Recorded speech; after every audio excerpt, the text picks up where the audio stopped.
3, 2. Welcome everyone. Oh, yeah. Sorry. You're listening to the dulcet tone of Seamus. This is gonna be a bit different. Club football is gone to the backside. Everybody's now switched on to the glitz and glamour of World Cup. And to talk about the whole World Cup, review it, whatever you call it, you're gonna get yourself the best guest available.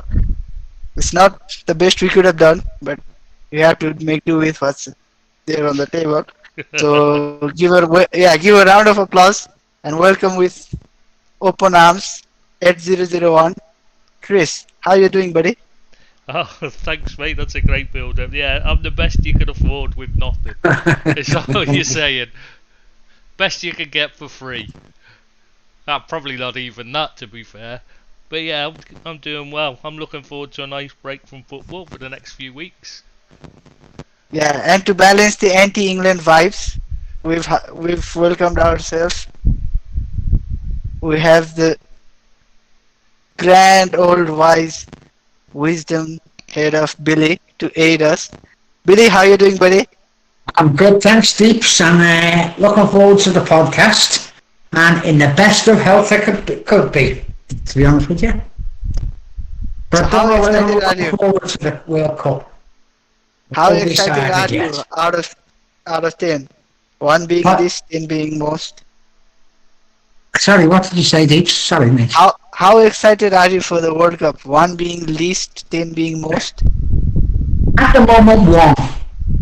I think it's a corrupt World Cup, which and I don't like the way it's been handled. But I'll probably get into it after the first couple of games and start watching it because I love me football. But as a World Cup, I'm not looking forward to it as much as I usually do with World Cups. Gotta be honest. How about yourself, Deepsy? You looking forward to it? Well, the only realization I had was last week when you said next week we're gonna preview the World Cup. That Yeah. that is the issue here right now because Yeah. club football, all of a sudden it's World Cup, right bang in Yeah. the middle. Yeah. I think it's a great time to have a World Cup, but it is what it is.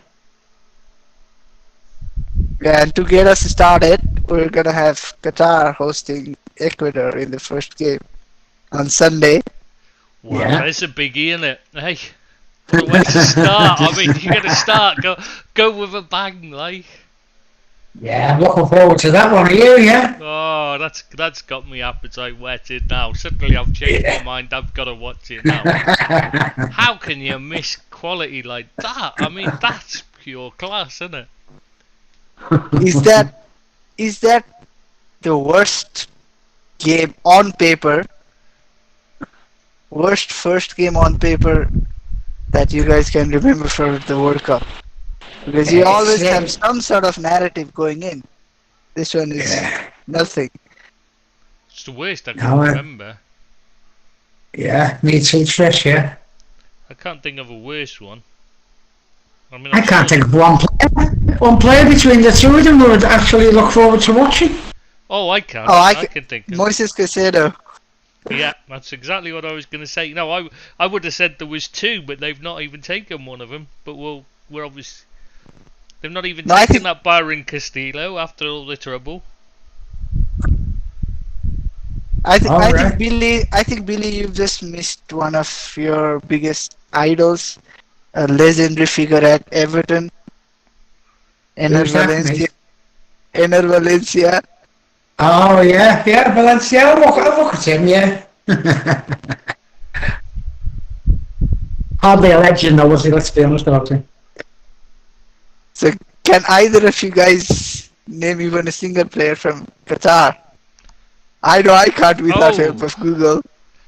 I should be able to because they used to do well in the when I was in Dubai. I used to watch the Asian nations things and that, and the Arab Cup and that, and they were always one of the big the better sides in that, but I can't off the top of my head remember any of their players. To be honest, they were all a bit. None of them were. I know they were the best of that, you know, in the Arab Cup and that, but they were fucking terrible. To be honest, they were dire. So saying they're the best in that, I suppose, isn't saying a lot because they weren't. No. And there's nobody that stands out. It's not like the UAE where they used to have the Abdul Rahmans. They just have nobody. Yeah, it's a very underwhelming start, I think it is, to the World Cup. Well, the hosts have got to play in it, as they always do, play the first game. But it's not one that I'll actually be going out my way to watch, to be honest with you. I might take in the highlights, see what it's all about, but I wouldn't be tuning into the game with great vigour and hoping, you know, that it's going to be a great start to the World Cup, because I don't think it will. Well, I could be proven wrong. Doesn't happen very often, but it could be.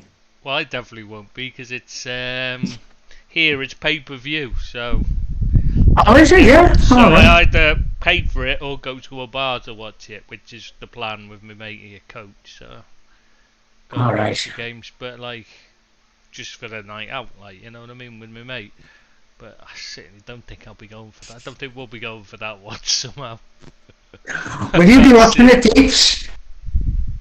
I think it's behind some sort of paywall here as well. Right. And I'm not even gonna lie, dodgy stream all the way. If I'm gonna watch it, it's gonna be via some nefarious means. Me too, actually. No, You but don't need come on. to in England, will you? Isn't it free? What, mate? Isn't it free?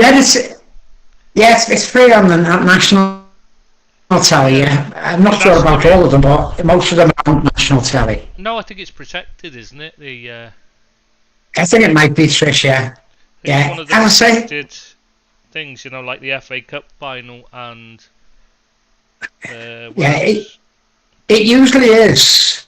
But to be honest with you, I haven't looked up to see which games I'm going to watch because I haven't got the interest that I have in other World Cups. I don't know why. Probably because of the bad things that have happened with the World Cup. I hope we can see past that and just see the football. But it's still holds a lot of questions for me whether it's going to be a success or whether it's going to, you know, it's going to be blighted by other things to do with the World Cup. The stadium, the build of the stadiums and human rights might come into it. But on just a purely football basis, I don't think it's the really best start we can have, Qatar against Ecuador. It's not one that whets the appetite to say, oh, the World Cup's starting. It'll start for me probably when England play the first game. It will be Monday. Well, before we get to the England game, I think we should round up Group A. They feature Senegal and Netherlands as well. They will be playing on the second day. Right. Netherlands, I think, will win the group. Senegal I'm will not struggle sure. without Mane, won't they? He's not starting, apparently, Mane, No, he's out for a few games. in the group games. Yeah, he's not starting in the group games, but he's hoping to be fit if he qualify for the knockout phase. But he'll be a big miss to them. I think he's the talisman of the side. And they will probably go through with the Netherlands. Netherlands will probably win it. That'd be my guess. And I can't see Qatar or Ecuador doing much in the World Cup, but I could be wrong. Well, it just seems they've got the only thing they've got in their favour is Ecuador going to have a lot of hard. They'll have a lot of hard running from Caicedo, who's a very good player, but I can't see anything else in their team worthy of the mention. No. And it does seem odd to have gone through all that trouble to get Byron Castillo eligible, and then not even take him. I mean, yeah, that's a strange one. Yeah. Do you think he was not picked because of the controversy and the furore over him actually playing as an eligible player? he's just not that good. That's why he's playing for Ecuador. That's why he changed his allegiance and did all this, pulled this fast one. Because otherwise he'd be just playing for Colombia. Yeah. Because he's Colombian, like. Yeah. I remember you saying this. Yeah. So, Yeah. as a prediction, what would you say the first game would be? I know you're not a big predictor, but Yeah, that's I've had a few goals of these sheets that are going around. I know, yeah. I'm looking at 0-0 myself. That's what I think will be the first game. Will be a 0-0 draw. No. But I hope to be proved wrong. I think Ecuador will beat them. Yeah, right, okay. I don't know Yeah, much about Ecuador- both teams, to be honest with you, but The South American teams in general are very good. They're a much higher level, and like I said, Qatar. The only thing they've got in their favour is that they're at home. But there's only like 35 people in the country, so they're not exactly much of a crowd, are they? they pay most of them to go to the games, but there you go. Yeah, I've seen. Have you ever watched? Because they used to show footage from the Qatari Stars League on being Sports when I used to watch that all the time. Oh my God, honestly, it's embarrassing. There's like 35 people watching when Xavi first went over there. Be like 35 people in the stands to watch him play. You're thinking this is embarrassing. It is. It's just wonder why he went there, to be honest. Yeah. What would your prediction be, Deeps, for the first game? Well, like both of you guys, I'm an expert on Qatari and Ecuadorian football.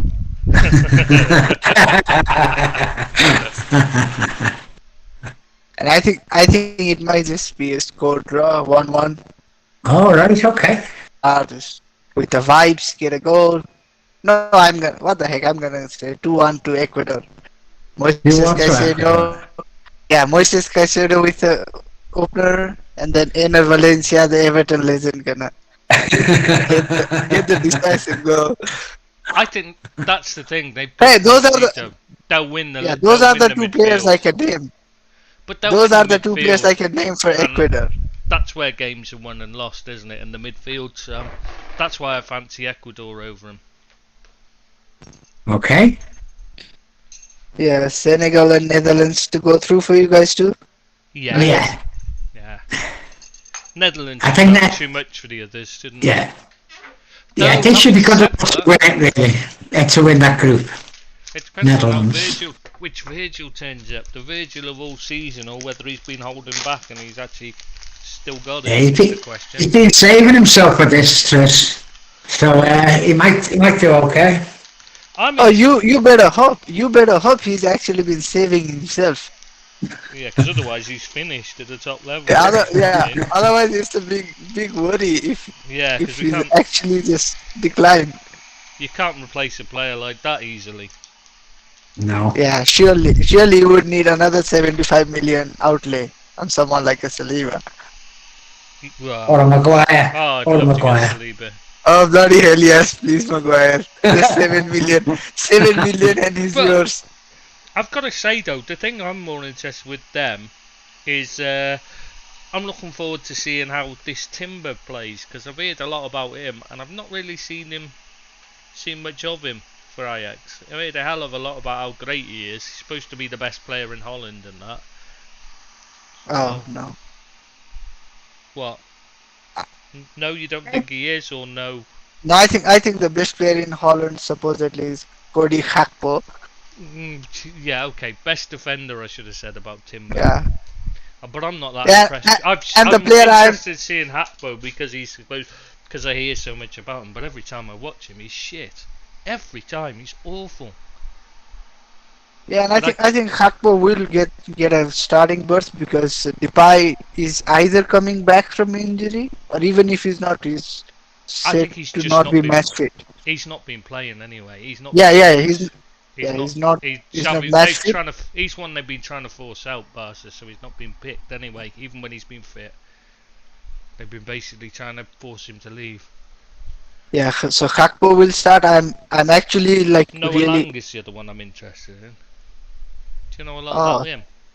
yeah, I the know guy. Leeds have been chasing No, him, but he's got problems. yeah, but hasn't he, he's. off field. Oh, you have you seen the clip of when like Eric Ten Hag tears him apart right or from the dugout because of his laziness. Yeah. He never actually got on the field that much after that and got sold to Club Brugge. Yeah. Brugge, however you say. But I'm just And looking to he- see if he's. Yeah, but he has. Oh, but he has some other baggages as well. He always got like, a and- lot of baggage. There That's is why a I'm reason interested. he's not moved. Yeah, that's why I'm interested in watching him. Because it's always interesting to see. I just want to see if he ends up doing something stupid, you know. Rather I than- don't think he's gonna get on the field. Yeah, probably not. But you never know because everyone seems to be getting bloody injured. So they might end up with him being their only player. Yeah, well, maybe that's the scenario. But I'm more interested to seeing how Tune Coop Miners gets on.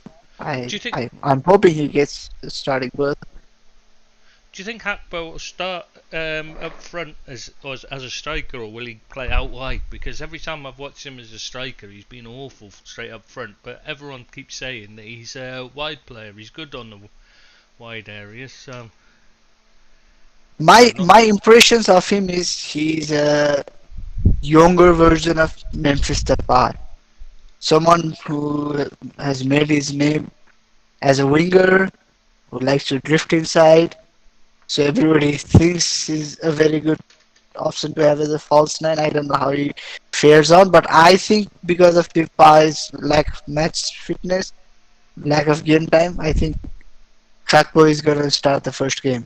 Whether it's gonna be alongside Depay or instead, I'm not 100% sure, but I think it's gonna be Gakpo to start and Depay to come in as a sub. Right. okay. And do you think they'll have a successful World Cup, Holland? Well, I What would, I, what would be a I, successful World I am Cup a for- part. I am a part of Louis van Gaal's army. Oh yeah, of course you are. Yeah. I think they will. I think it would be a travesty if they don't win the group. After that, it's a bit of a luck of the draw as well, because sometimes Yeah. you get a tough game. Sometimes you get a draw like England, and not Yeah. getting the final is a travesty. Do you not look at their team though and think they haven't really got any strength in depth at all? Not the strength, like they actually like genuine players in top players in their prime. They either have players who are a bit past it or players who are just arriving on the international scene. Yeah, Van that's Dijk- fair enough. Then. Yeah, Van Dijk and Depay are the two players that Hmm. you expect to be doing good, but they're not as strong as they typically were in the No, past. that's what I mean. I don't think they've got any real. You know what I mean? If the single injury, they're in trouble because they've just got nobody to come. You know, they've got no strength. They're literally 11 players, and even that's not. You know, you look at some of the others, and then they just don't look strong at all to me. By the way, is De Ligt even in the squad? Yeah. How the mighty has fallen. I'm sorry, I don't understand how he's so highly rated. Every time I watch him, I just think he's not very good. I don't. Everyone was see it. after him at one time, weren't they? They were. I don't understand it, mate. I really don't, and I think he's been shown up now. this How much? season. Okay, how much better is he than Harry Maguire? Oh I well, don't think But that's- it's not a joke. It's not a joke question. no, he's much No, better. but it's not a joke. No, it's not a joke question. To me, As a on- defender, then as a I don't see defender- too much difference. I don't see too No, much difference as as a defender. defender, I'd say they're on about the same level. The difference is Delight's very good on the ball. And De Ligt doesn't actually push his own teammates away Yeah, from the that's ball. true. That's true. He's not as prone to stupid mistakes. Oh, he is just not those kinds of mistakes. Okay, yeah, okay, you know what I mean. I mean, that kind of stupid. That's just embarrassing. Yeah, that's big question. Like we were actually looking for someone with that style of play. We looked at the list and got Maguire. So, anyways, let's move on to Maguire's team then. They'll be playing. Yeah, England are gonna play Iran in the first game on the second day. Who? Sorry, England are playing who? England, Iran. Iran. Playing Iran. The only interesting thing about Iran will be whether they protest or not, isn't it? Yeah, I personally don't think they will. I know the manager's come out and said he's not going to stop them, but they've got to go back to the country. So I think they'll behave themselves and won't protest. So you're suggesting they'll shit out? Yeah, absolutely. I can't blame them if they did. So let's be honest. Yeah, it's such a bad regime there that I don't think they'd take the chance of upsetting the country. But but going back to the game, you'd expect England to beat them, but England are such a wishy-washy side that I'm looking at a 1-0 win or something for England. I don't think they're going to go all out, and like they would if it was the knockout part of the thing. But I think they'll win. But I don't think it's going to be comfortable, even though Iran are not the greatest side, what I've seen them. Oh, they're awful, mate, but, like, are England any good? Well, I don't think they are, personally. No, I don't fancy their chances. I think they've got some good players, but I think the manager, the way he sets up the team, I don't expect the likes of Trent to start. No, he might come on, but I don't think he'll start him because he's not an attacking manager. To play Trent in that position as a wing back, I don't think he'll do that. I think he'll go for solidity and be looking to win but close out the game, but not taking chances or being attractive. I think that's his style. Yeah, he's got no balls at all, has he? Let's be honest. I don't think so, Trish, no. How do you see England, Deeps? Like you said, there's nothing different I can add. I think there's some very good players, but I would be surprised if Southgate actually grew some balls and took some risk. Yeah. He tends to play his favourites, doesn't he? You know, even though they don't deserve a place in the side. You know, to be honest with you, if Harry Kane wasn't even, and I like Harry Kane as a player, don't get me wrong, but if Harry Kane wasn't firing, it's not like he'd bring Wilson in and say, I'm dropping Kane because he's not playing well. He'd play every time. The same with Raheem Sterling, who, to be honest, hasn't had a great start at Chelsea. I don't think he should be playing, Raheem Sterling, for me, but I think he will, simply because Southgate likes to be loyal to his players. Some will say that's wrong, and some will say, you know, it's okay to do that. But the likes of him, and players who, like Harry Maguire, I'm not just picking on Harry Maguire here, but he hasn't played. You are. Well, I'm picking a little bit on, but he hasn't played, has he? But yeah. Such a great player as Harry Maguire. I mean, how can you do that to him? But he should never have gone, should he? And you know, if you're a manager for a national side and you've got, and don't get me wrong, I don't think you've got the greatest options, but I might be a bit biased here, but I'd sooner have Conor Cody in my side than what I would Harry Maguire, because he's playing and he's been playing well, you know. So why not? He said he was going to pick players who were playing well and were being involved with the clubs, and he's just gone right back on that. So that tells you everything about the manager for me.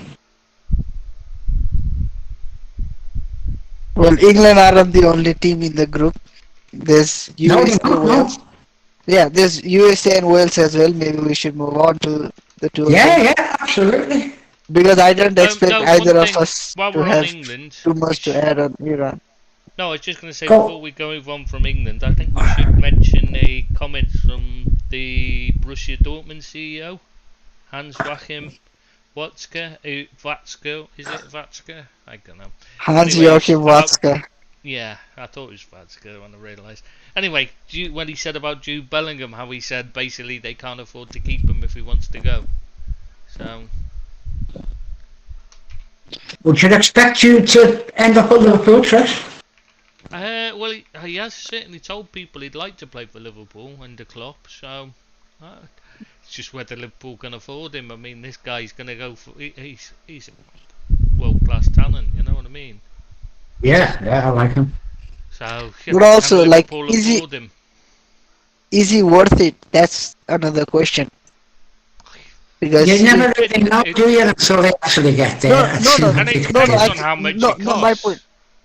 Yeah, like, but realistically, he would do very well to get him under 100 million. Hmm. Realistically, Yeah, I agree with that, Deeps. and spending 100 million on him might restrict any other moves you make. I've got no problem with that because I'm not sure there's a lot more that needs to be done to the squad. Yeah, but a lot depends on, like, for example, we said Van Dijk. Yeah. Let's say if he plays well for Netherlands. Well, yeah, but if he's What? done, No, it's no. you've got Gomez and Canate, so you've got two first choice. You're only looking at a backup anyway. We've already Yeah, got but two young even good still, like defenders. even still, And you've got you- that Vandenberg to come back from loan. so, If he's yeah, fit. from Schalke. Yeah, if he's fit. He was playing brilliantly before his injury. Yeah, but my point is, like, where if the scenario dictates that you might need more than just one player, you might need 2-3 players that can either warrant a starting place or at least challenge the first teamers. Then you I- never know. Maybe I maybe prefer- Henderson, who is already getting on, gets a Yeah, but as I look on it, you should only be buying a couple of top class players at this level, and that should be it. The rest should be coming through from youngsters. I mean, Yeah, you've you got can like say that, but let's you've say- got Elliot coming through, you've got Joe. Okay, Firmino. Okay, just for argument's sake, Firmino, his contract is running out. Let's say he doesn't. He's Let's say I'm just giving you a hypothetical scenario. Yeah, but he's let's say starting a new one, he so doesn't. that's- Let's say that. Oh, okay. Like Salah was leaving Liverpool for free until the moment he signed a new contract. Things can change in a drop of a hat. Let's say he decides to move on. There's another hole you have to plug in. Not really. Let's say, yeah. Let's say He's- Luis Diaz suddenly discovers that his back doesn't hold Yeah, up but as much This after is hitting Joan impossible. Laporta's You curve. can't Come on. discuss this. This is a ridiculous. It's like, you know, if 85 things happen, will it still be a good sign? I mean, that's just nonsense. You have to look at it how it is, and say, is it worth it on how it is? No, we can't. You know, we can't come up with all these things that we've got no way of knowing whether they're going to happen or not.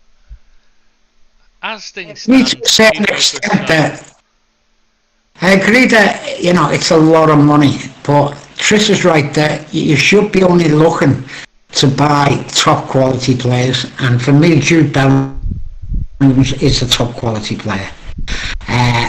But I can see Dick's point as well. You've got Thiago, who is a bit of an injury risk and is in his 30s as well.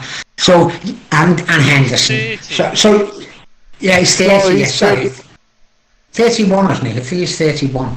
Yeah, he's But- not just 30, he's 31 if you're gonna be super particular about it. But he's very injury prone. Yeah, but He is injury He's prone. not exactly a physical, he's not a player that plays on his physical qualities, so it won't, he's not like he's gonna die from, he's gonna pull out of it immediately, is he? You know what I mean? He's not gonna just. No, I'm not saying he is. And I'm you've just got saying that Jones it's a coming lot of through. money to You've got Elliott spend on one coming player. through. You've got Carvalho coming through. And there's lots of kids in the academy that deserve a run. I mean, look at that one that's gone out on loan to Aberdeen. Is it Aberdeen? I think he's gone to. Oh, I forget. Tyler Morton? No. No, Tyler Morton at Blackburn. Yeah, there's him. I mean, there's plenty of Uh, kids out Is there. it Davis or no, Clark? Leighton Clark, I think. Leighton Clarkson. That's it, isn't it? No, yeah, I forget now. Christ. Yeah. Anyway, the lad up there in Scotland has been scoring crackers and playing really well in the more advanced midfield role. There's plenty, you know what I mean? I don't think people panic because they want ready-made players, and this is the problem. Yeah, I can see that. You know, Leighton Clarkson. Yeah, it is Leighton Clarkson. I was right. Yeah, I thought so, but then I was thinking, am I thinking of Leighton Maxwell? Because there is a player called Leighton Maxwell that was at Liverpool, but I think he might have left. Oh God, when names are getting mixed up. This is when you know you're getting old. It's all the names start to get mixed up in your head. It's like the other day. I had to lift my glasses up to read something, you know, because I couldn't read it with my glasses on. That's when you think, oh God, no, the end is nigh. I'm getting long-sighted. Oh God. Right, we've got off the thing here. We're on Liverpool at the moment, but this is the England. We're talking about England now.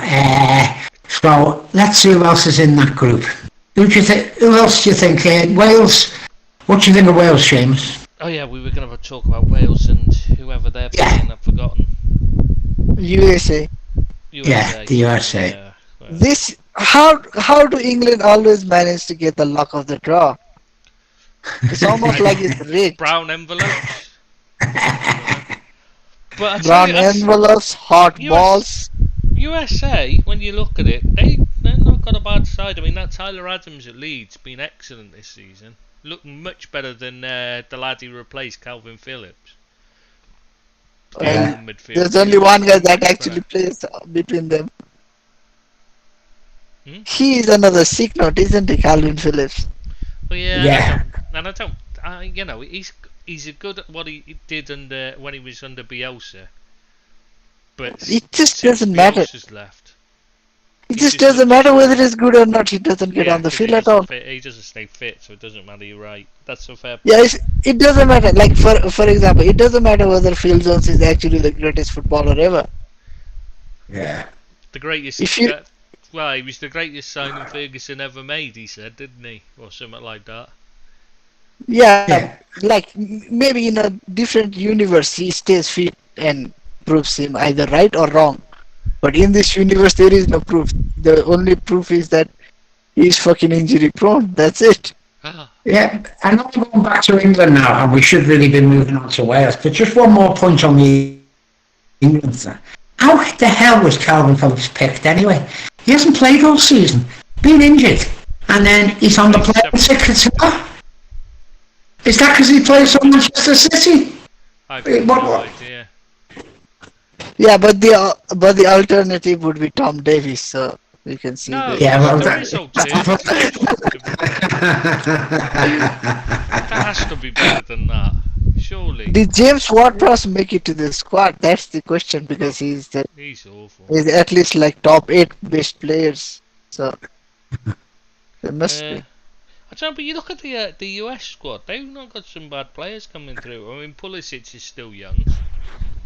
You know, he's still got time. If he can stay fit, he's another one. If he was fit, he's a great player, but he's always bloody injured.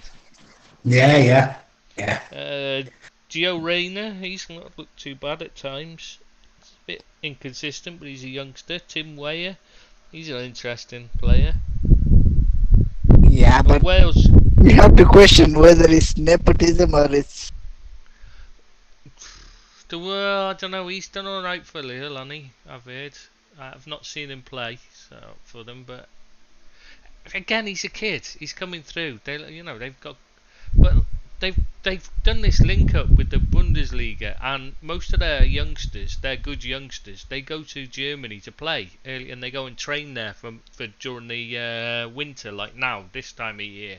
They usually, as soon as the MLS season finishes, a whole stack of them go over for a training camp. You know, all the youngsters, and they train in with the Bundesliga teams. You know, they get spread among the Bundesliga teams, and that's why so many of them end up playing there. Right. And that's made huge strides. You know, they've made huge strides forward thanks to that. So they've got a lot of, you know, they've got some quality coming through because of it. Yeah, they've got Weston McKennie, Yeah, that's it. West. He's a decent player. They've got Yeah. Yunus Musa, who plays for Valencia. Yeah, exactly. They've got a decent squad. You know, I think they could be the surprise package in this group. I think they could. I think the 1950 World Cup might be repeated. Myself, I think they're going to beat England. I think they've got the beating of England. I don't think they'll do any good personally. I think it's a learning curve for them, and I think they'll hold themselves up well. But I can't see them qualifying for the knockout stages. I think it's going to be England and Wales. But I think Wales. My prediction. Pardon. Really believe Wales? I believe Wales have got a half decent side.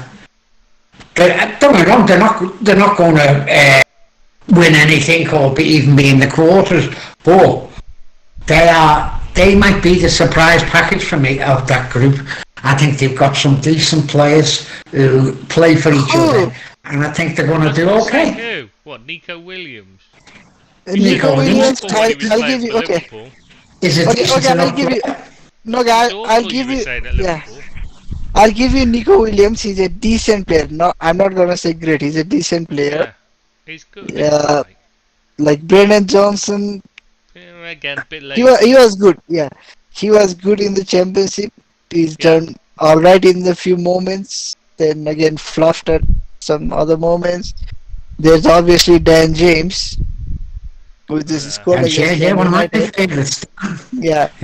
Scored against Man United. He must be good. But he's a normal player. Let's be honest. He's not a footballer by any stretch of the imagination.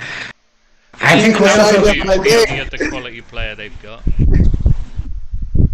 Gareth Bale is past it. Oh yeah, Gareth Bale. By I don't know how many decades by now. Joe Allen is past it and injured. Aaron Ramsey is Joe Allen, so they're alright. Yeah, Aaron Ramsey is getting on a bit. Oh, he's not injury anyway, prone, not very not a good player. But there's always they've got Harry Wilson though. They've got Harry Wilson. No, not a fan. Not a fan. He's got a very good left foot, but look, this is the last chance to learn for some of these Welsh players, and I think that they're going to be the surprise package of the group. I think they will run England close, and I think they've got a more than good chance to beat the USA. And I think they'll beat Iran. So I fancy them to qualify. Actually. Everyone will smash Iran. They'll be whipping boys. Yeah. Well, you just wait and see. Carlos Queiroz with the most boring. They'll have 11 players behind the ball for 90 minutes, and that's it. And it's just how many goals they'll concede is the only difference. Because they're not even trying to attack. They won't make any attempt to score. Oh, Queiroz, his team won't concede too many goals. That's how he gets his reputation. That's why he keeps getting the jobs. Yeah, but they won't score any. They won't score any, will they? So I'm not saying they're gonna pull up any trees. I'm just saying they're not gonna be the whipping boys. Well, that's what I meant by whipping boys. They'll be bottom of the league. They'll lose every game. Yeah, it's just they might not concede many, but they're not gonna win a game. They're gonna lose everything. Well, I think United States should be disappointed if they finish below Wales. I think they'll beat Wales. I think Wales are a terrible team that have just got lucky because it's such a bad. There's so many teams getting through that there's such a low qualifying bar now. I mean, now they were playing against Scotland for God's sake, and Russia dropped out. Russia pulled out. So Ukraine, obviously, they were hardly in a fit state, were they? So. Well, I think you're doing Wales down there, boys, and all that. I think Wales will do okay. But I think it's nice. I think it's nice that there is a bit of disagreement.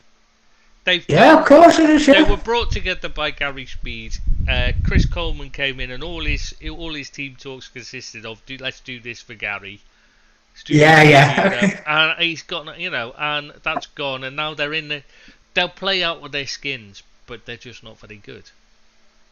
That's it. I think that might be enough. I don't think the states are all that. By the way, But I think what's happening here is Billy expects. USA.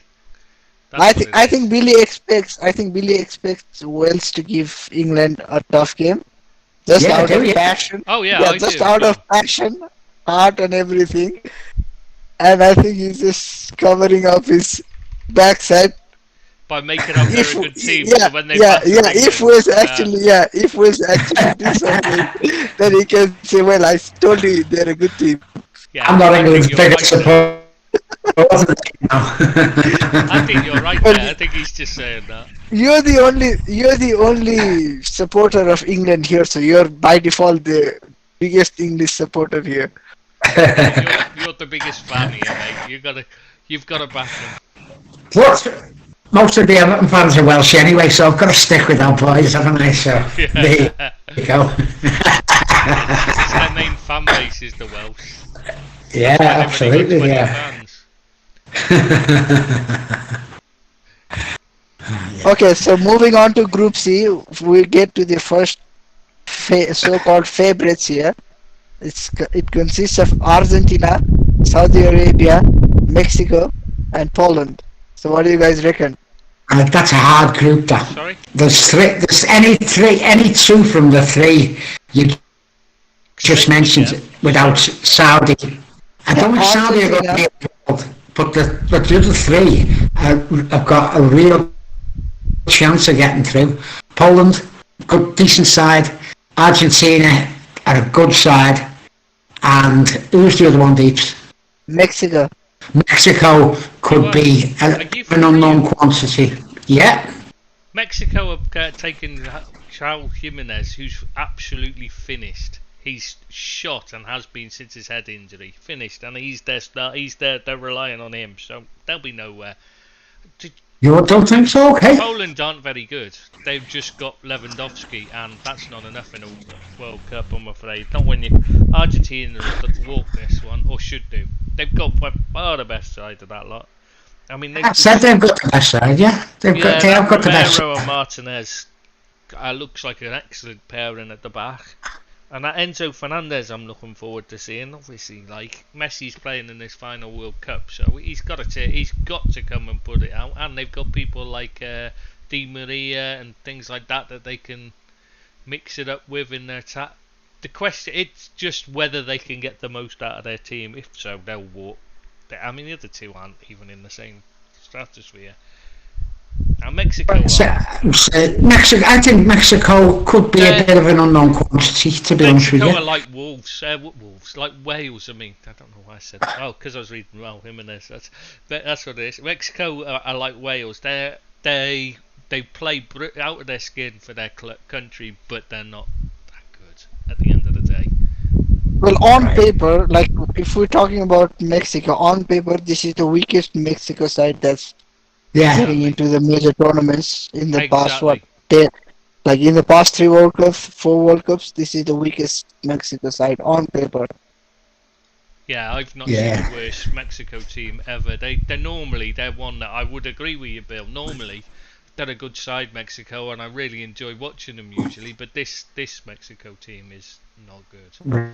The fact Raul Jimenez near it is quite frankly embarrassing because he's been finished since his head injury and he's not even fit. You know, they're taking him anyway. In fact, there's been a big dispute with Wolves over because they didn't want him to go because he's not fit. They wanted him to. I see what you're saying, but on all the World Cups that they've gone to, they've always given their all and played half decent and have been, punched above the a bit like Wales, as you say. But these teams shouldn't be discounted. I think they're going to give games to people. I think they've got a good chance against Poland. I think it's a toss-up between the two of them. Who'll qualify between Poland and Mexico. A toss-up, an absolute 50-50, I'd say. Argentina to win, and one of them two. Really good. Yeah, I'm not saying that they're going to be brilliant, but what I'm saying is I think they're going to give people a game. Yeah, but that doesn't, that's like saying Sam Allardyce can get all his teams always give other teams a game, but it doesn't mean he's very good. They're very good to watch, or he has a very good side he's got. He just manages to get them always giving another team a game. It's they're not.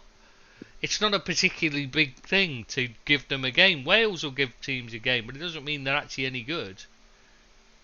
I'd expect any team Carlos Queiroz manages to give a team a game, but it doesn't mean they'll be any good. No, I can see what you're saying, Chris. I can exactly see what you're saying. I'm more hoping that they're a bit more competitive, the games, than what you seem to.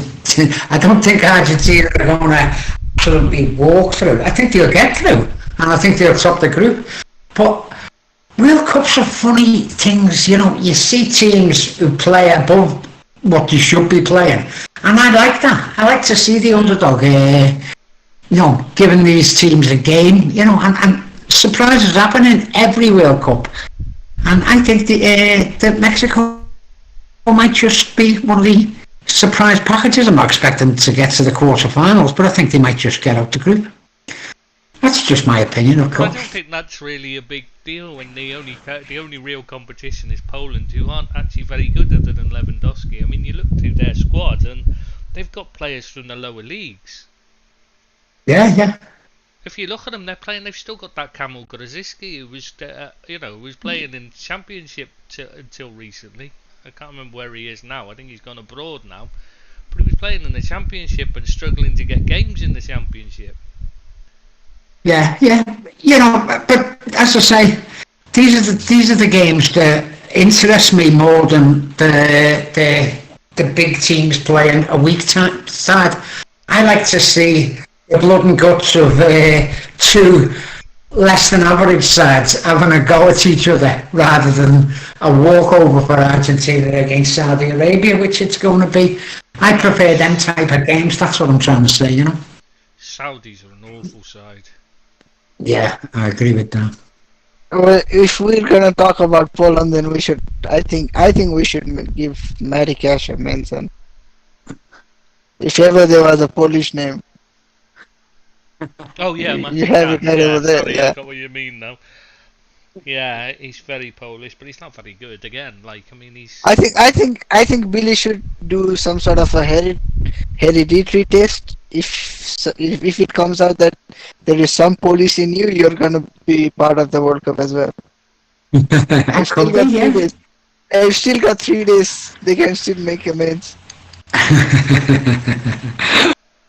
Yeah, you could be right, Deeps. Yeah, but if you look at Poland team, it's Wojciech Szczesny, then a bunch of players either passed it or not good enough, and then there's Lewandowski, and then that's about it. Yeah, there's Arkadiusz Milik, and Milik, Lewandowski is a decent attack. They've got Piotr Zielinski. There are players much worse than him. Yeah. There are players much worse than Milik there are, but I'm not. That's going to be part of the team. He's a decent option. Well, I think we're saying that Argentina are going to win this one, aren't we? I think we're all saying that they're going to top the group. Should do, yeah. Yeah, and then for me it's a toss-up between Poland and Mexico, who goes through, with Saudi finishing bottom. Who goes through, I don't know, between Poland and... like Chris mentioned, the player to watch in this group must be Enzo Fernandez. The rise this guy has had in the past 12 months is outrageous. From nobody to being touted as the next Thiago Alcantara. Oh, he looks really good. What I've seen of him, I really like. That's why that's the thing I'm looking forward to more than the world. Is these players. Yeah, I don't care about Messi. I don't care about Messi. I want to watch him play. No, honestly, I want to watch him play. No, I'm the same. That's what I wrote down just a few players I'm interested in watching from each team, and I haven't mentioned Messi or like that. I don't care about Messi. I mean, I've got no interest in watching Messi. I don't understand the hype about him. If he was playing, if he'd been playing 40 years ago, like he'd be shite. He's not that good. He's not that. He's just well protected, and he's a little shit. I know I'm greedy that. Yeah. I'm Yeah, just but not. I think I think he's one of the most overrated players in history. He's never the GOAT, and nor is Cristiano Ronaldo. Oh, just let it Not. go, like They're let just it go. not- Save they're it not in for the some same other league. time. Yeah, I know. Save it for some other time. For once, like they have making some a decent defense to Argentina. Yeah, Yeah. But I think it's Malaysia. No, what's his face? Romero and Martinez. That is a great centre back pairing on paper. yeah, but they both are a bit aggressive, a bit on the aggressive side. Do you mind that? Because I quite Ideal, like no, that. no, no. Ideally, in a centre back pairing, I'd want one guy to be the pressure, one guy to be the aggressor, and one guy to be a bit of a sweeper. Yeah, They I both are, suppose, yeah. yeah, they're both a bit too like front-footed, if that's the right word. Yeah. Yeah, I get what Yeah. you're saying. But I think, Well, I You're think gonna Lisandro make me Martinez answer it. is a shoe-in for a red card. I think he's a shoe-in for a red card at one of these games. I hope so. you're probably right. I think you're probably right. He does have that kind of. He's a pit bull. He's a pit bull, but there is a limitation how much you can drag yourself. Right, One what's our of these next days he's group? gonna get himself sent off. For Well, sure. I'm surprised he finishes a game, to be honest. Because he's one of those No, but- that you always think he's. Yeah, but he's a at bit risk. like Diego Costa. He's a bit Yeah. like Diego Costa. He actually manages to get someone else riled up. Yeah, that's it. It's brilliant. It's brilliant to see when he's on your team, but you hate him when he's playing for another. Don't Who's you on hate our next group, Deeps? Well, our next group, I'm really sad to say this, but I think we should have gotten Rob to do the preview.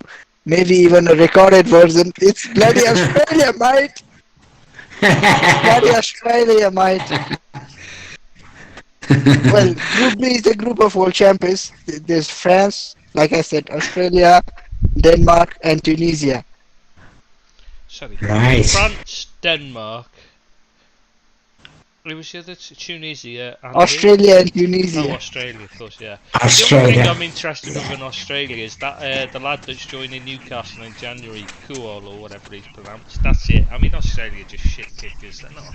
Got no interest in watching them at all. They you know, the only time they ever played good football was under Postecoglou, and they soon drummed him out of the country because they didn't like it because he played good football.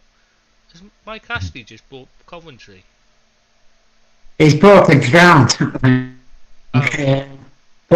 He's offered the whatever it was, 250 million for the ground or something.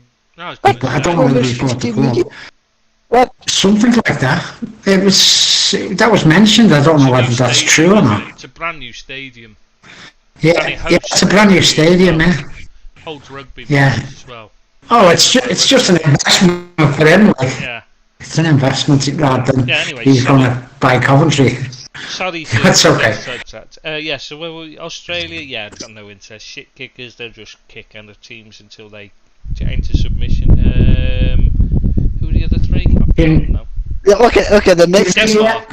yeah, the next team that we can just quickly move on from is Tunisia, Tunisia, And, they've yeah. no interest. And- No, and they've got I'll be another wind-up interested to see Martin. Medjugorje. Yeah, they've got another wind-up Yeah, merchant. Oh Man man, United. But he's a good player. He is a good player, that lad. oh, but he's a fucking pest. Mm. Another one who's probably going to get a red card. Oh, I think there's gonna be a red card with him involved. It's either gonna be him getting someone sent off or him getting 2 yellows for leaving it late and then protesting as well. Yeah, he's bound to end up with something. At some point, he's bound to do something. Especially as they'll be chasing games every time. Because they're a poor side. So they're Yeah, going to be people get the knickers twisted around Bruno Fernandes, but from whatever little I've watched of Hannibal, he Oh, makes Bruno look a saint. yeah, he's a horrible player, but a good player. What do you think about France? Who was the other one? France and Denmark. Denmark. We can Yeah. do Denmark quickly. The only thing I'll be doing if I watch them will be watching through my fingers in case Christian Eriksen takes ill again. Other than that, I think they'll be a team that will play out of their skin because obviously he's going to be giving his everything and they're going to be playing for him. So I think that'll give them a bit of an edge. I think that they'll be a surprise package. France, well, they've got a great centre back pair, and if they've got a potential one there, they got. Wait. Before we move on to France, I just like to give a shout out to Frederic Renaud, the Union Berlin goalkeeper, who I hope and pray gets to start, but I don't expect him to start. I think they've been struggling, haven't they, the last few games? So I think his confidence might be a bit low. So no, but I'm hoping he gets the nod, but I think Kasper Schmeichel still might get the nod. It'll be Schmeichel. Yeah, No, he's not very good. Schmeichel. Very And the player to watch out from Denmark, I think, if people aren't already aware of him, is Jesper Lindstrom, the Eintracht Frankfurt guy. Yeah. Yeah. What do you mean? Yeah. Because Denmark lack a goal scorer, so he should get his chance as well. Yeah, I think they'll do okay. Denmark, to be fair. I think, they're another hard-working side who could beat people on the day. I don't think it's going to be a walkover for France. I think they might top the group, but I don't think they're going to have the easiest time. Because I think they've got the worst goalkeeper in the world, in Lloris. How he's still a keeper, I don't know. He wouldn't have been playing if Mannion had been. We were talking about this before you came on. Before you came on Discord, me and Deets, we were saying about we really wanted to see Mannion play because both of us rate him. Yeah. We were both saying we think he's probably the replacement for De Gea at Man United. We think he's the one that should very possibly. Yeah. I think. Well, he's my pick. He's my pick. Yeah, I'd agree with you completely. He would be who I'd go for if I was them. Well, 100%. I would have gone for him last summer, personally. In the summer that's just gone, that would have been who I went for, but they didn't. So this summer, maybe they'll go for him. Very good keeper. But yeah, the thing is, they've got Saliba, and obviously, I'm a big fan of the lad, and for me, he's been the difference this season for Arsenal. And then you look at their midfield, Camavinga, class. Tchouaméni, class. And then there's Mbappe up front. I mean, that lad is a special talent. Doesn't matter how many people are against him and how many, these smear campaigns going on. The lad is world class. He is a truly exceptional talent. So France have got every hope, and obviously they got Kanate as well. If he can stay fit, I think he could be a decent partnership with Saliba. Though they're both right-sided, so that could be an issue. And Varane injured still. That's hardly a surprise, I suppose, because they're injured. So they haven't really got it's only Koundé they've got, the only other one, but they've got a decent side. No, it's not the only one. The only other side in the squad, isn't it? Unless you count. No, hang on a minute. I thought Badiashile had made the squad, but I think it's not like. Oh no, Tilo Kira's made the squad. No, that's Germany, isn't it? No, it's German. It's Axel Disasi. Sky Sports have Disasi making the squad. Yeah, they swapped. I'm getting confused. Kimpembe got injured. Went out. Maybe. There's Jules Koundé. Replaced him with somebody else. Yeah. Jules Koundé. I mean, they've got decent defence there. They got a great midfield, and Mbappe up front. They've got a chance, but they really will miss Kante so much. Great as they are in midfield, they would have been so much better with him there. Yeah, quality player. Just before we add anything, I'm just going to say this is a horrendous timing thing. Come on, so many changes in the squads. even while we were doing it. I Yeah, thought I Ferland can't Mendy believe had made it. No, I Apparently said I he's didn't not. think he didn't. Yeah, and like what's his name? Kimpembe, he made it. Now he's off. Yeah, he's gone I injured I with was paper really and hoping to stuff. see Nkunku play. Now he's off, Yeah, I'm gutted about injured. Nkunku because I love him, as you know. Yeah, so I wanted him at it's Liverpool. He was my choice. Yeah, in the summer. Yeah, the Hernandez brothers, they're in.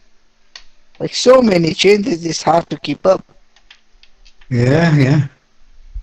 Pavard's in, but he's a right back these days, isn't he? Not a very good one either. No.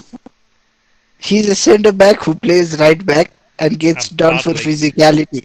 He gets done for But physicality. he's I not just very don't good at. understand how it But happened. he's not very good at centre back either, Sam. So that's why he plays at right back. So we think France are winning the group, don't we? Yeah, but then And they're we, not a. and we think Denmark are going to qualify. Yeah, they're And not it's a great between side. Australia and who's the other one? Australia now. Yeah, Oh. Australia, Tunisia. Tunisia, yeah. Australia It's be between third. them to finish bottom. Tunisia will be Oh. far. No, I think Hannibal is gonna win the penalty and Tunisia are gonna beat Australia. I just think all right. Australia are too strong physically for everyone No, else. I think you guys are just scared of breaking Robo's heart. Oh no, I'd love, No, well, one player- them to finish bottom just so I could give him stick. Oh, Yeah, please. one player I'd be interested to watch if he actually gets on the field for France is Randall Colomuani. Yeah, yet another Eintracht Frankfurt guy. He was Hmm. called in. Yeah, he was called No. called up as a replacement for Nkunku. I was going to say I didn't know he was in the squad. That's what was thrown. He's the one that came in for Nkunku. I didn't. Yeah, and another late call up is Marcus Thuram. Yeah, was- I'm not that impressed when I've seen him play. So Yeah, but I think he's the top scorer in Bundesliga this season. really, So yeah, he's I've in been form. watching the Bundesliga, but I don't remember him. I don't remember. I just remember him being poor. So So anyways, it would be a. Would it be a disaster if France don't make it to the finals? Like no, like but the final match, they should go grand far. but finale. I don't think they're that good that they should go that far. Well, they're think they're only a big missing shout. Conte. They're only missing Conte, and that's about it. And Nkunku.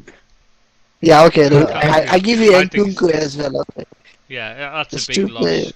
because that wide because they've only got Mbappe basically as their mate. I mean, they'll have Benzema and No, they- Mbappe up front, but they haven't got any width. Yeah, but they can call up on Kingsley Coman, Ousmane Dembele. Coman They've will, got firepower off the bench. if they stay fit. Yeah. They're That's always the They prone should for get me their to players make that a, are always injured. they're always prone for me, France, to make a balls up of a game they should win. You know, they've done it in a couple of previous World Cups where we think they've had a great side with when they had Platini and players like that. And they've messed up. And I think they're always prone to do that, the French sides. They're always looking to burn things, aren't they? Have a protest and burn stuff. Yeah. That's the problem. Go out and Yeah. strike. That's the problem with them. Yeah. Yeah. But I still think they'll easily get through to the last 16 anyway, we all think, don't we? Well, but the biggest question about France is: do you think Mbappe's father and Rabiot's mother are gonna get into another fight? That's the main question. That'd be funny. Let's hope so. You wouldn't know who to back. Oh, I would. I'd know exactly who to back. Well, who, Veronica? Mbappe's mother is a Liverpool fan. No, but it's Mbappe's father and Rabiot's mother, Oh, Veronica. yeah, it's the other way round, isn't it? Yeah, I forgot. Yeah, I forgot. Oh, sorry. Because it's Mbappe's I, mother that's I think it's always... Veronica, however you pronounce it in French, but That it's Rabia Veronica. woman, she's scary. Yeah. Like, she is a scary woman, so yeah, Yeah, and that's a brave call by Deschamps to reunite those two again. I'd What's really our next group, Dips? Well, next up is the group of death. That's Group E.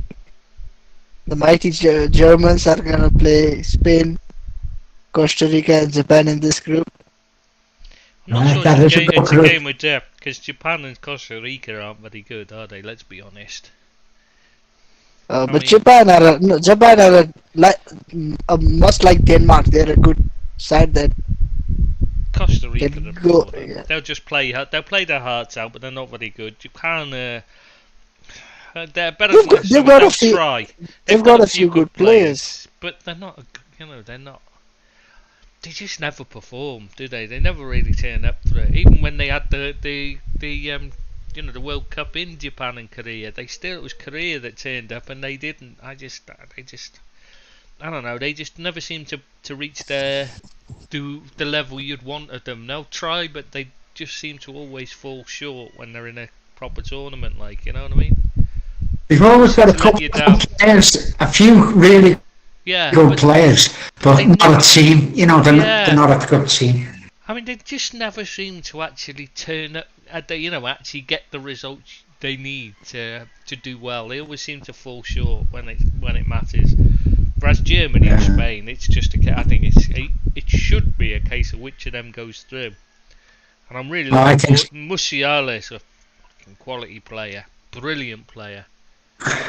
I really like him. And Mukuku, I really like him. And that Bella Kotchap at Saints, from Saints, he's a good player as well. Well, I think my forecast is that Germany are going to struggle in this World Cup. I know they prove me wrong every time, but I don't think Germany have got the quality that they've had in past World Cups. And I know that they always try to come and spoil the party, but for me, Spain's going to easily win this group. I think they'll beat all of them sides. That Musiala's, honestly, he's going to surprise you. As will Mukuku, I think. I'm not sure about that Adeyemi that Bayern bought in the summer. I'm really... No. Dortmund. You mean Dortmund? Dortmund, shit, sorry, yeah. So I was reading the wrong one, because I was reading Musiala. Sorry, I've just written down, a few notes, that's all, and I'm reading... But Adeyemi isn't going to get on the field. I don't think he's very good, to be honest, but I think they'll give him a few. If they're winning, I think they'll put him on because he's very good with pace. You know what I mean, on a counter. So you could just drop deep and defend and hit on the counter. He's very good at that, but other than that, he's not a particularly special player. Japan have got that Kubo, who's supposed to be the Japanese Messi. You remember, was it? No, he's not. And Real Madrid, but he's not very good.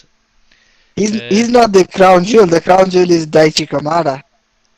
Another guy from Eintracht Frankfurt. Three goals, three players. It's almost like I'm trying to rekindle the Adi Hooter loving. I know, but they're not. They're just not particularly that special, are they? Japan, and then there's I've forgotten Spain. No, but I mean, but on paper, like, good come on. young players, but do you know what? The one I'm really interested in watching for Spain has to be that Nico Williams. Yeah, Inaki's brother, right? That Williams. Yeah, not Nico Williams that plays for Wales, just in case there's any confusion. I was wondering if Billy was thinking of him when he was talking about great players from Wales. I was thinking, has he got mixed up and thinks that Nico Williams Welsh? No, it's him. And of course, Ansu Fati, I've got a soft spot for, because since when I was in Spain, the village I lived in is the village he's from. So, Marina Leda. And I just remember he was a kid then, literally, when I was there. So, but they were all talking about him then, and he was already. They had all the That's how it was great, because you had all the Barca, Madrid, Athletic, all the Valencia, Real Betis, Real Sociedad, Yeah, every team. yeah. All their scouts were at every game, and all their, they had all their coaches were coming along to watch him and matches like. Not that I spoke much Spanish, so it was very different. It was a very the conversations were a bit difficult, like, but yeah. But Well, if we're gonna talk about Spain, then I think we should start with the revelation that after David De Gea was told he wouldn't be called up to the Spain squad, he received a message from the president of Federation, who said, "David, I'm glad that you finally made the decision you have been thinking about to retire. But hey, how David De Gea has not retired. What a cock up!" Oh, bless. Well, he probably has now. He's probably gone into retirement in shame. George, you know what we didn't do when we mentioned when we talked about Germany? We never bigged up Rudiger. Yeah, we can. We need to mention that. Yeah, we need to quickly mention that before we go. Oh yeah, absolutely, Trish. Yeah. He's donating his World Cup salary to give 11 children in Sierra Leone, which is the birthplace of his mother, like her home country, operations to cure clubfoot, so that they can live normal lives and play football, basically. Isn't that fantastic? Isn't that fantastic of the man? You know what I mean? A bit different from the Canadians who went on strike to get more money. Yeah. Yeah. But that's a great thing that he's done there. And wouldn't you like all players to do that? Donate their salaries. Because they don't need the money, do they? These top players, they don't. No. Give it to charity and do something good with it. He's just made like 300 million. Donate half your money. You don't need it. Donate half your money to charity and do some good with it. Like other players have, Salah does builds hospitals in Egypt and things like that. Mane does it, sends the goal, builds hospitals, looks after the poor and all. Why don't they do that? They've got the money to do it. Why don't they all do it and, show a bit of compassion for other people? They get better thoughts of rather than as big time Charlies. I think they should all do it. To be fair, I've got to say, much as I dislike Jack Grealish, he does a lot for charity. But yeah, it's he spends a lot of time on charity. He's a knob, but to be fair to him, he does make an effort. So I think I should put that in there. Much as just to be fair to the lad, don't like him as a player. Think he's one of the most overrated players I've ever seen. But he does give it, he does do his. Yeah, for Chelsea, yeah. Yeah. Well, good on him, and good on any player who goes out the way to do good things for people. They've got a fantastic lifestyle, and they don't need a lot of the money they've got. Rather than buy a flash car, donate it and do something like Rudiger's just done, and give people a chance in life. That'd be for me, like. Yeah, they should do, but most of them won't because they I know. They step their own ass, aren't they? I mean, look at Messi. Yeah. Multi, the richest footballer in history, and he's taking money off the Saudis to be their face, and then that Bijou getting rid of everyone so they can pay his wages to advertise them, and be an ambassador for them as well, and that it's just just wrong, isn't it? While we're on the subject of Spain, though, we'll go back to Spain, sorry, because we were talking about Spain before I jumped back in. I was just thinking, because a lot of their team's made up of Barca players. Have you heard that, I don't know if you Juan Laporta had to come out and say he's not going to sack Xavi Hernandez, the Barca manager, because, after they went out of the European Champions League, they're top of La Liga. And the fans have already turned on him. I mean, the man is something. I mean, after the mess, it was because in the Barca, wasn't it? They expect to be in the Champions League late stages at the latest. I get that, but come on, you got to give him a chance. Like, he's only just taken over. They're top of the La Liga. Just they've had so many issues there to sort out. You'd think they'd do Yeah, they that can. well. And he's a club legend as well. You know, of all. Yeah. It's not like he's like. It's not like it's me or you that's turned up to manage them and having a bit of, and top of the league, but gone out of it embarrassingly in the Champions League. This is probably the biggest legend in the history of the club, other than Cruyff. Yeah, it's like, maybe Pep Guardiola, actually, to be fair. Messi. No, I think Xavi Hernandez is a bigger, because he's. I would. All right. Maybe Iniesta. So I'd say Messi. I'd put Messi. But yeah, I can see what you're saying. I think it's a disgrace if you top of the league to, be under pressure. But the European campaign just wasn't good enough, was it? It wasn't. No. And they expect they're so entitled, aren't they, that they think they should win every competition they enter. And as it was a bit of a debacle, the European campaign this year. Yeah, they were awful, and that's the only thing that they're basing to get rid of him. But as you say, they've had other problems off the park to sort out, and I think they've got to show a bit more faith in him and give him a bit of a chance. Oh, come on, guys, come on. He's been back to the hilt. They backed the future of the. They've gambled against the future of the club to back him. They have, but you can't then sack him, can you?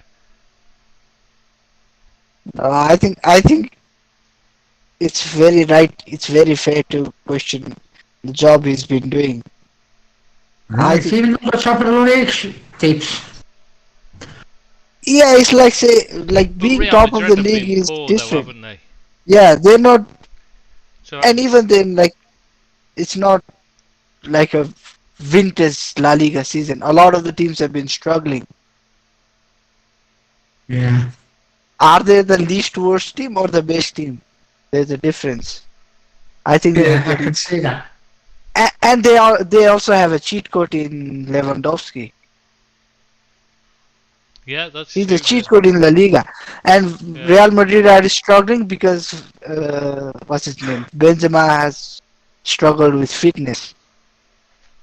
When Yeah. Benzema gets on the pitch, they don't struggle that much either. It's not the hardest league. It's not the toughest league. He's not won a single game you'd expect him to be challenged in. Champions League, could see what you're lost saying, against Bayern Munich. I don't think they beat Inter Milan either. but I'm just one of in those. El I think you Clasico. give them 2 seasons at least to stamp their mark on things. You know what I mean?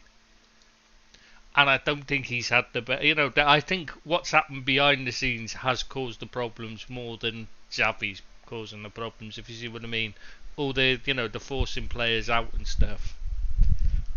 I think that's the problem.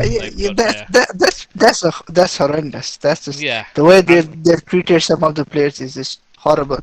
Yeah, and you can't expect the Even team to even work. with their standards, even to their lowly standards, it's still horrendous how they've been treating the likes of De Jong, Depay, Braithwaite. Oh, it's etc. appalling.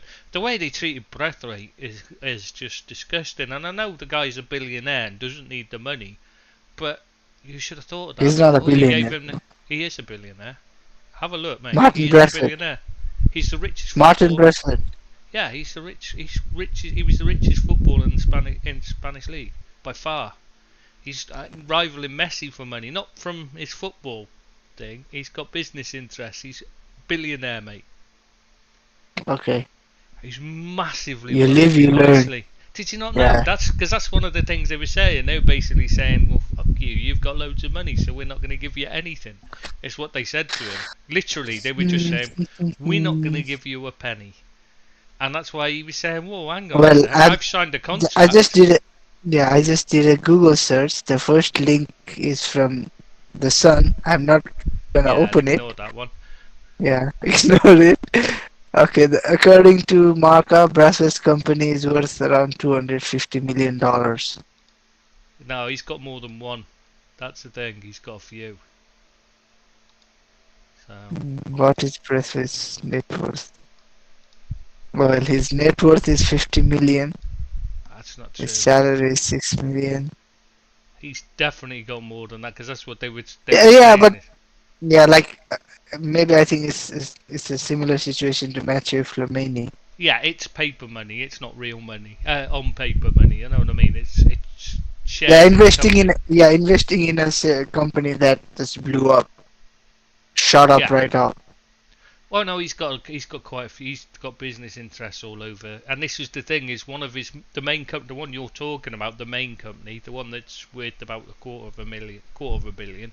That's based in Barcelona, and that's why he'd be saying, "Well, I don't want to leave Barcelona either, do I? Because that's where my main business interest is." Oh, that's No. why he went from Barca to Espanyol. Exactly. See? Yeah, and he's been performing really well for them, according to reports.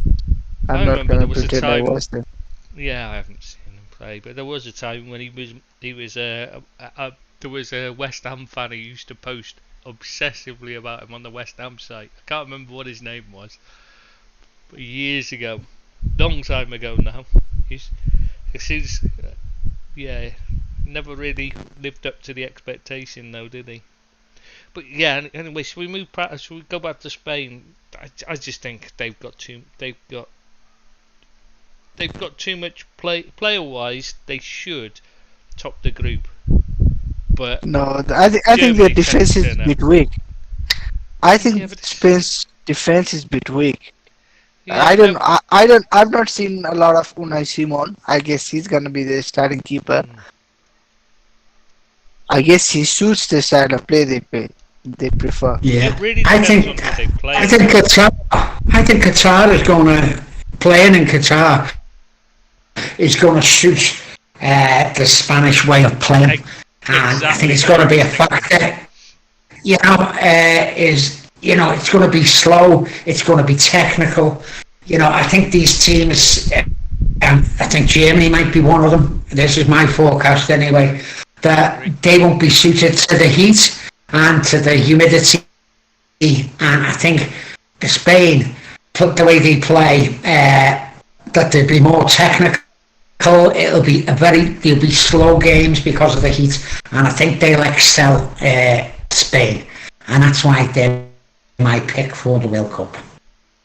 Yeah, I do. I can see your point. I do think that'll give them a chance in this group. That's why I think they've got the advantage over Germany. Not because I think they're a better side, but because I think their style of football suits the weather there. Yeah, I do trust you. I think the way they defend is by keeping the ball and passing it around and making Germany chase it, and that suits it. Yeah. You look at the Germans; most of theirs are power and pace. Most of them. Yeah, of course they are. Yeah. And I don't think the humidity and the heat will suit that type of game. That's why I think England will do very well, because they're the same model for me, and I think they will struggle as well. Yes. Yeah, but come on, like the defense. No, like, I look at the defense and I think it's pretty poor. It is, but in World Cups you don't really need a great defense to win it. Yeah, okay, it's an international tournament. Football is gonna be a bit different and all, but surely Sergio Busquets isn't gonna start. No, I can't see. It'd be Rodri, surely. But I think Rodri, Gavi, and Pedri. I think that's gonna be the team. Like starting midfield.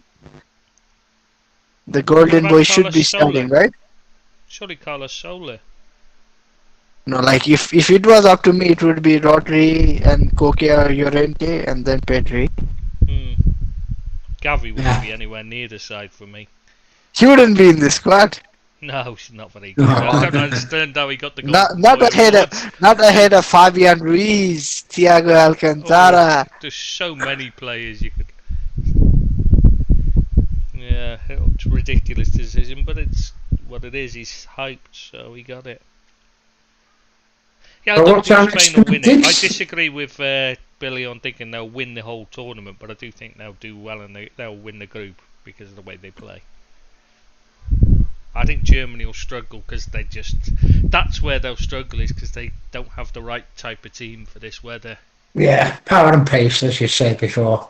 Yeah, that's what they're about. No, you guys are just underrating Germany No, I massively. think Yeah. they're a very good side, but I just don't. I think they just got the wrong type of team for this. The weather. Then they're a Northern European side. They're used to cold weather. That I cannot comment on too decisively, but they've got a damn good midfield as well. Hmm. They've Yeah, got a they've brilliant got a good midfield as team, well. good On paper, manager. I would, yeah. But On paper, they've got as good a defense, if not better, than Spain. As good a midfield, if not better. I'd say. I think it's easy to say their starting midfield should be better than Spain's, and their attack is for sure going to be better than Spain. So Well, I'm sure people are going to hold us to account on these. So be prepared to lose out. hey yo, hey yo, Billy, if you haven't already made it, I'm all in on Germany. All right, okay then. because he loves Hansi Flick, that's why. You do like Hansi Flick. He loves his German coaches. That's what it is. He gets a No, bit but wet come on, between mate. the legs over German coaches. Neuer, they've got Neuer in goal. Ter Stegen to back him up. They've got Schula. They've got like Bella Kotchap, who I don't actually see playing. Rudiger, Nico Schlotterbeck. He's one crazy Rudiger. player. Did Come you on. just say Rudiger? No, I think That's- Rudiger's gonna start for them. I'm not saying. That's one of the reasons why they'll struggle, is because he's not suited to this at all. He's just not a very good defender. Yeah, but who's gonna score the goals for Spain? Because Morata is gonna fluff the lines. You just need to put some pressure on him. Fati. Come on, lay off of him. I think. He's probably I think No, he's- he'll come in. I think he'll surprise people. I think he'll play really well. Nico Williams, and then he'll be a revelation. I don't know about Nico, but Ansu Fati, come on. I No, don't I see the think guy actually they'd be- playing. I think he's gonna pull out injured. Maybe. Sadly for him. I That's hope been the not. story But of he's this supposed to game. be fully fit. They've been really pleased with his recovery, so and they're very excited. So I don't know. I think he'll do well. I think he's gonna be a surprise. I think people are forgetting him. Yeah, he's been like lost in the shuffle mostly due to injuries, but Hmm. come on. Yeah, it's That's the what injury happens when thing. you're But doing it. this is the kind of tournament where the injuries, this is when they come out of the wood. They come out, they play brilliantly, and then that's it. They disappear again. Is he actually in the squad? Is Yeah. Ansu Fati even in the squad? Yeah, he's in the squad. No. I can't Yeah. find him. He is. Yeah, okay. He's the last one in. Okay. He wasn't the last choice, trust me. No, on the Enrique's list. desperate to bring him in. But if he's fit and firing, it's if nothing else, I just hope he regains his fitness and confidence. Yeah. Yeah, I just For think him, that's the most I important. really thing. hope so. Anyway, Next group, dudes. Have we covered all the teams here? Yeah. no, No, we still haven't. got Croatia to go. We'll start. No. I'm Yeah. saying from this Oh, group. before that, Oh yeah, done this before, group, yeah. yeah, we Yeah. haven't done that before. I don't think there's much to say about Costa Rica. No, we absolutely. pretty much glossed over them. Yeah. Yeah. Well, next up is the end of the golden generation for Belgium, and the starting of the golden generation for Canada. Yeah, Canada. Yeah. So Canada, Croatia, who else? Belgium and Morocco. Those are the four teams. Right, well, we'll quickly talk about Morocco. There's not a lot to say. It's Hakimi and nobody, isn't it, really? Hakim Ziyech as well. Ziyech, but he's shit. Yeah. to be honest. He's just not a player. I'm sorry, he's just No, he could have been a good player if he wasn't as lazy as. I'm not particularly that impressed. I don't think he's that special a talent anyway. I don't really. He's Yeah, but- decent, but he's not class. If you see what I mean, he's not top class. Even if we worked hard. Belgium Canada But and wait, Croatia you're not against even gonna mention. You're not even gonna give a mention to Bono. Come on, you have to talk about Bono, why? the artist. He shares the name with the artist. Which artist is that? Oh, you on about the singer Bono? Sorry, I'm not a YouTube fan, so it's just totally gonna. I've just realised. No, what I'm you saying mean. like the keeper's name is Same name Bono. as Bono, yeah. Yeah. Ah, right, To yeah. be You honest, too. because I Bono. can't stand U2, I can't know. so it's like. Well, No, Aguet's Naif Aguet. It would be. yeah, It's gonna be interesting to see him finally play because didn't he get injured in his first outing for West Ham? he looked like a good player as well. To be fair, he was playing well. I think it was. And it's You such know, and it's press. such a sad thing to see when you get a new import into the league, and then before you actually even learn how to pronounce his name, spell it out, he's already out injured. Yeah, yeah. Well, you seem to have learnt it all right.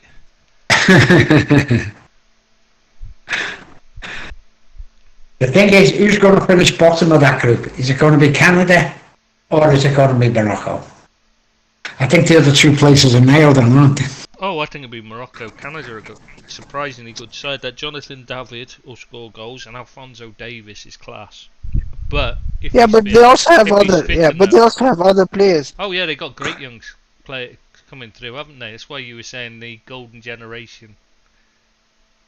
Yeah, start of the golden generation, first World Cup in forever, for at least first World Cup that I can remember them being a part of. Yeah, I can't remember them ever make. They must have done. I think they've made a World Cup. I think they have made a World Cup. No, they have made a World Cup, but have they actually made a World Cup after 1986? I can't remember them. No, probably not. Probably not. But I've seen them play in a World Cup.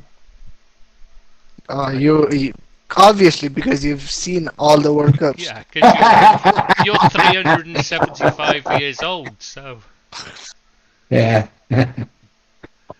They're The not rest it's ice hockey. They're not very good at football for me, like, but they aren't normally, but I think they've got a good side now. So, I think No, they they've got a must- good few good players, and they seem to have a good camaraderie, good yeah, I think environment around the squad. they'll surprise people. I don't think they'll do as in like enough to get through. I think they'll just give they'll give teams a fright. I think. yeah. So, Yeah, and when you However- have like Alfonso Davis, you always have a chance Yeah. on the counter.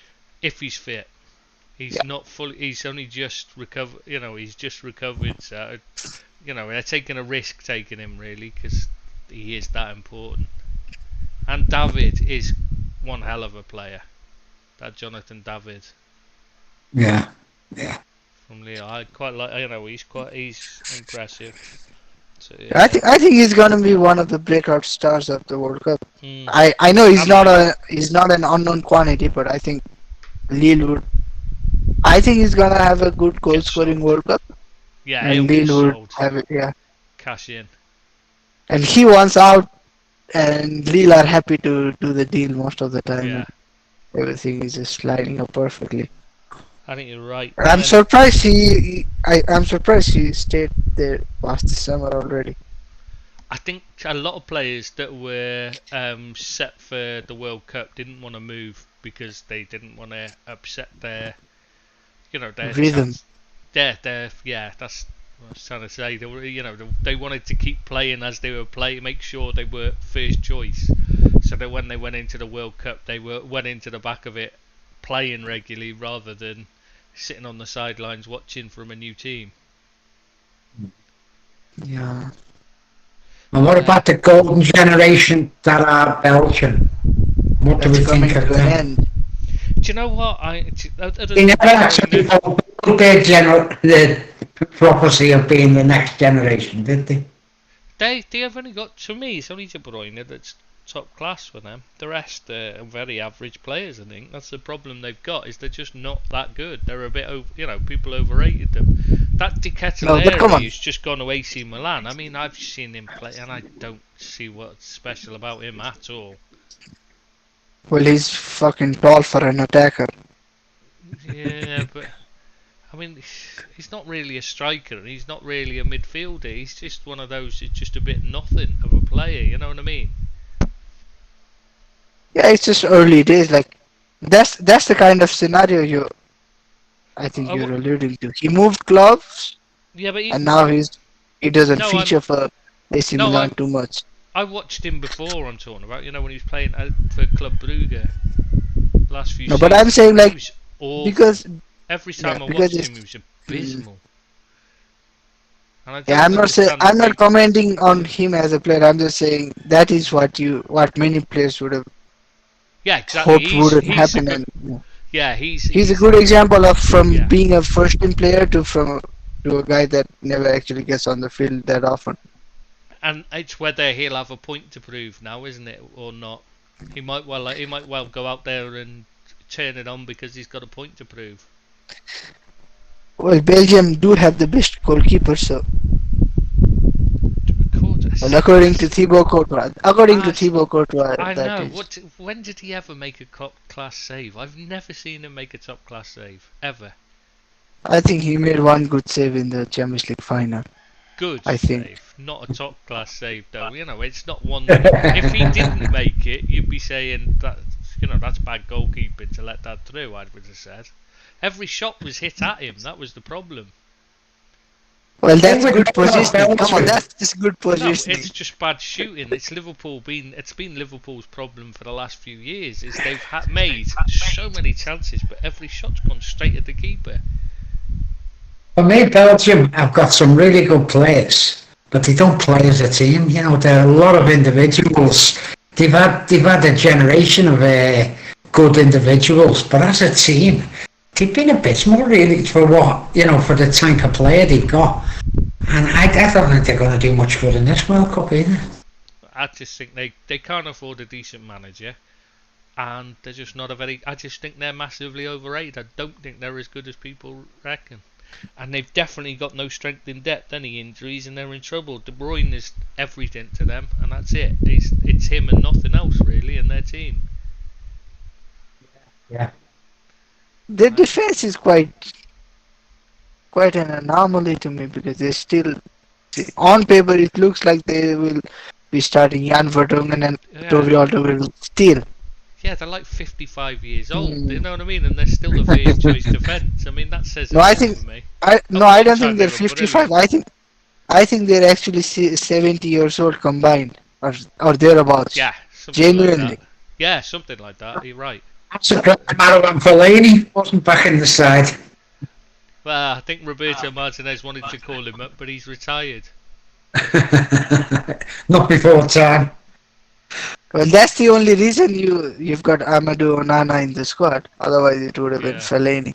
Yeah. Oh, What do nah. you think of him? What do you think of him Ah. so far? Do you know what?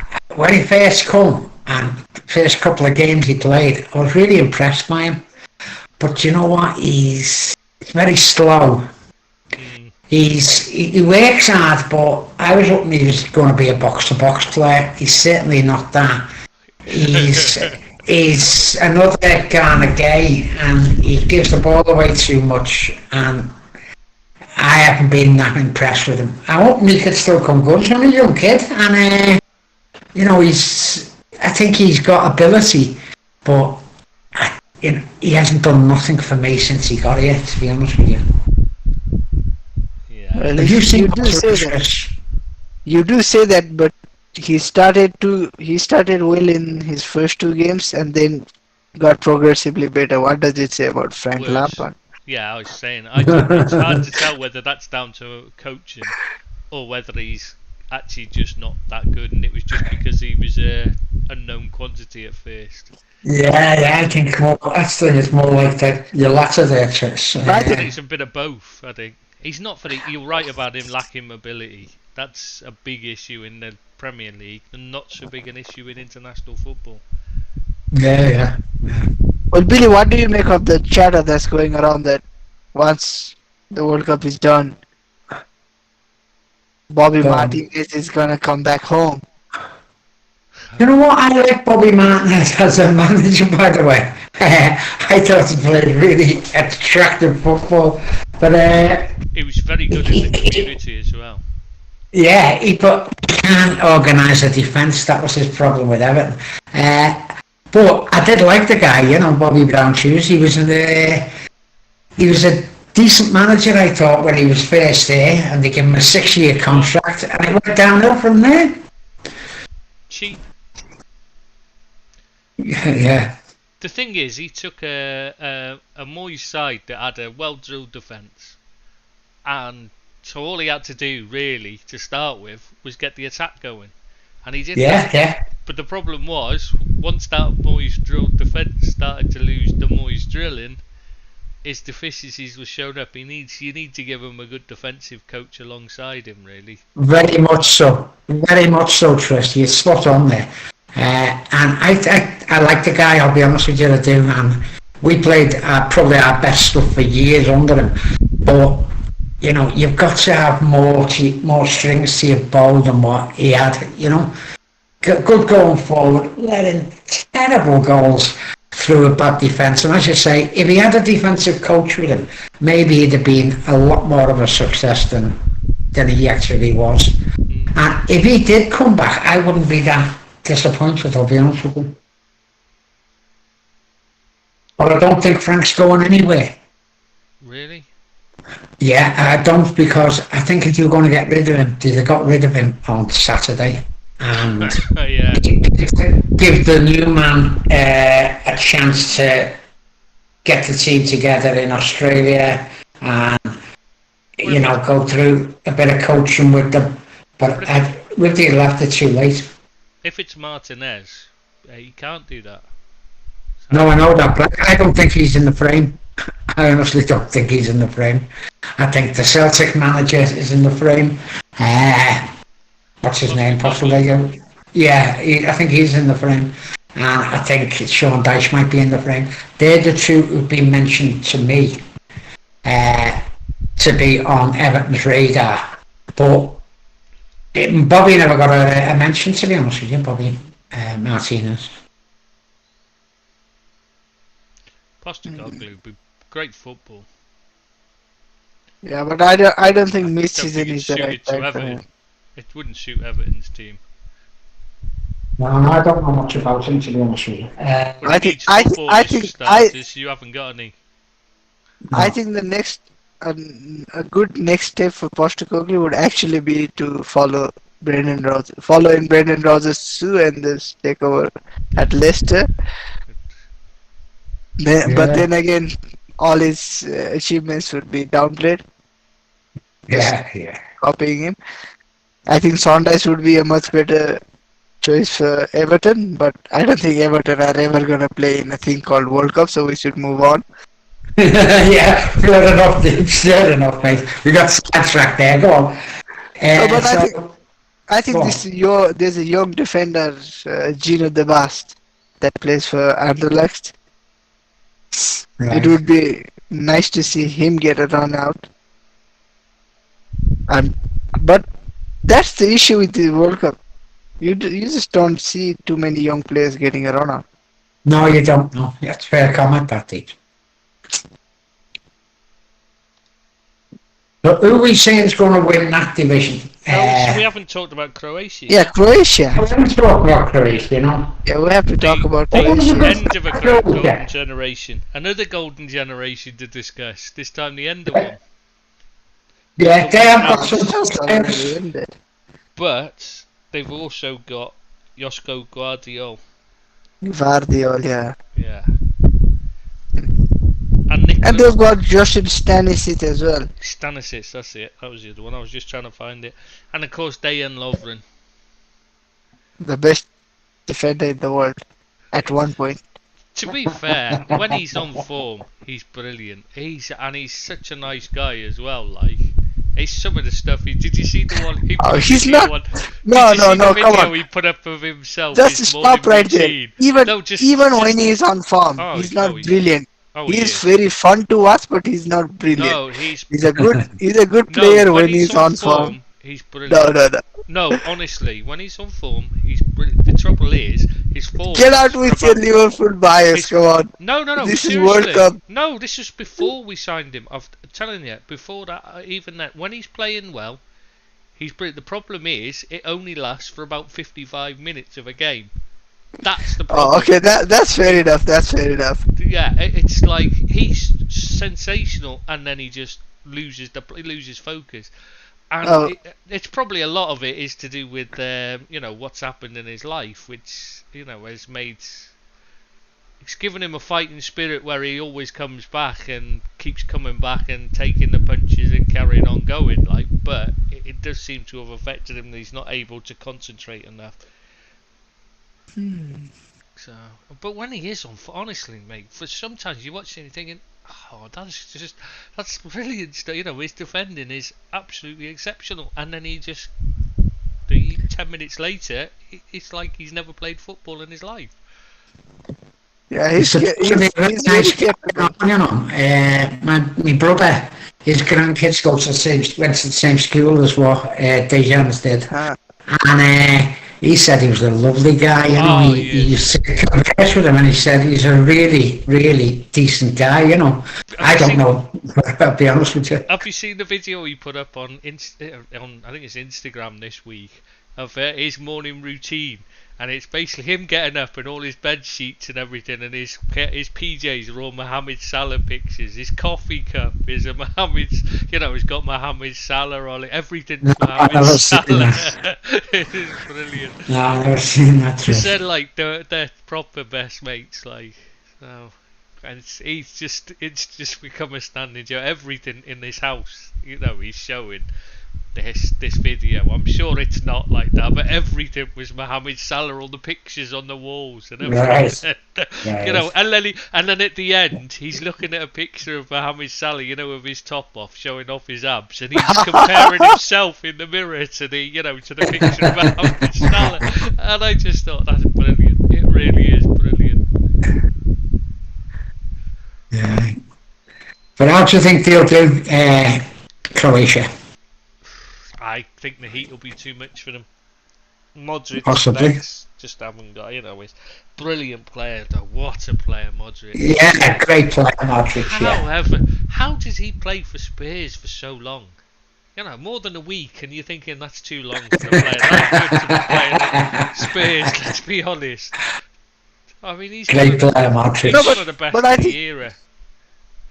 Yeah, but he is the living proof. Like him, Bale, Van der Vaart, they had the makings of a good team, but they're the proof that Spurs, there are certainties in life, and Spurs is Spurs. Yeah. Yeah, it has to be, because when you look at the team they had, there's no excuse for them not to do well. No. In any competition as well, it's not just winning the league is hard, but come on. Teams like Wigan have won the cups. And they should have done better in the league as well, even. You can't, you should be, every year they should have been in the Champions League easily. Yeah. But throwing it, that year they threw it away for Leicester to win it. But that was after. I'm saying that, but that's a Spurs thing. That is. Yeah. I'm saying that's a Spurs thing. No, they just didn't throw it away. They finished third in a 2-horse race. I know how embarrassing that is. There's something wrong with the club. Yeah. Well, they're Spurs, aren't they? You only have to ask Ferguson. What was this? The Spurs, lad. Yeah. Come on, lads, it's the Spurs. And it's true, because they went out and battered them in the second half. Yeah, but that club just crumbles under pressure. Even Conte is crumbling under pressure. If you can make Conte crumble under pressure like this, then surely there must be something wrong in the waters. So do you think Croatia will have a good World Cup? Or, I know you don't trust because of the heat, but do you think the players they've got are enough to get through the group? Oh yeah. But what is a good World Cup for them?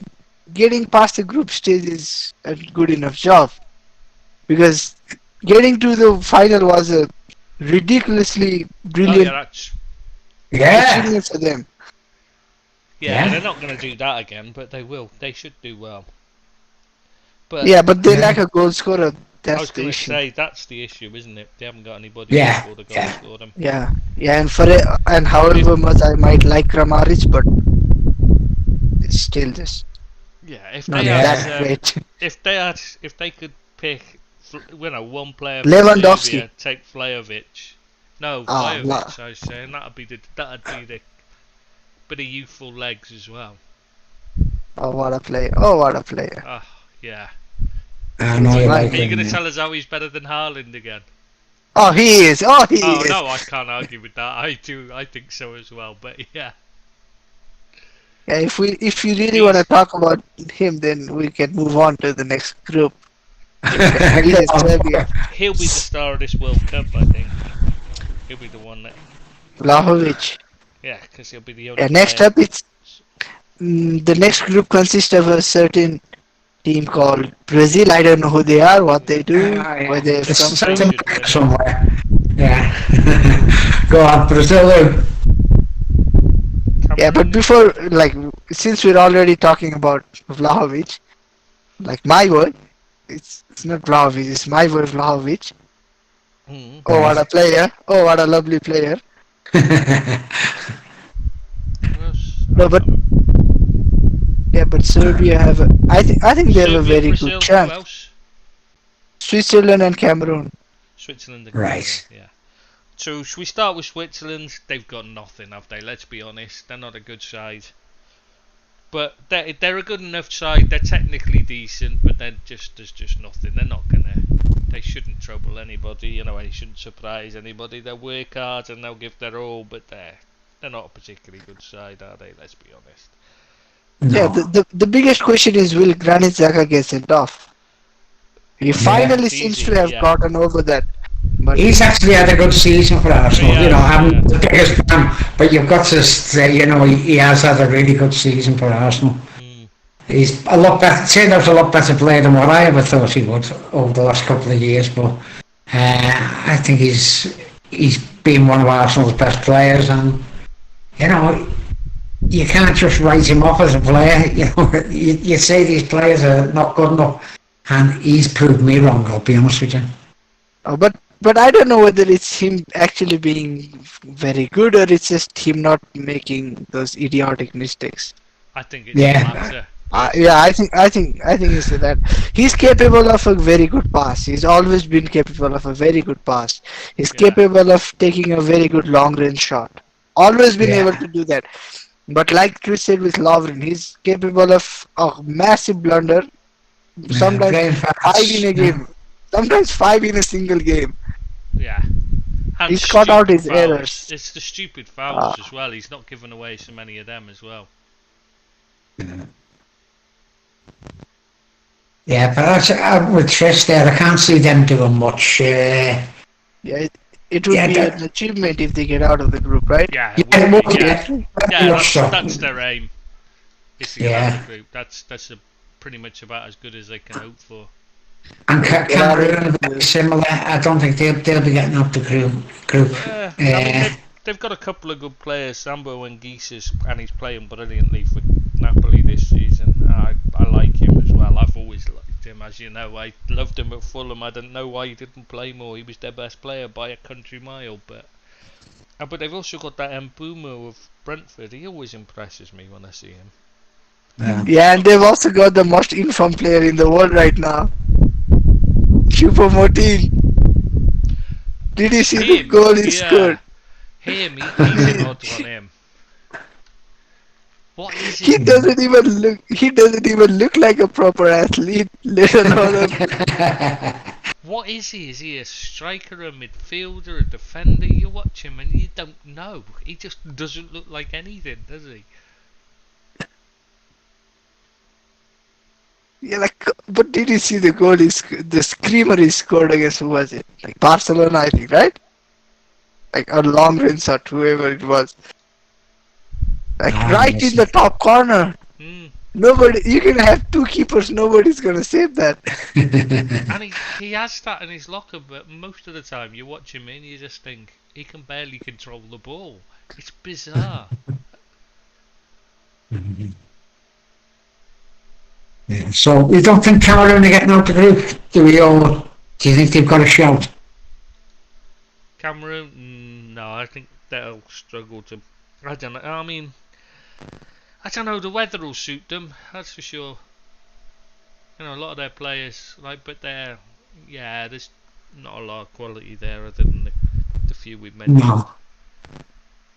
Yeah, I'd agree with that. They shouldn't do, but you never can tell. Maybe they'll do well.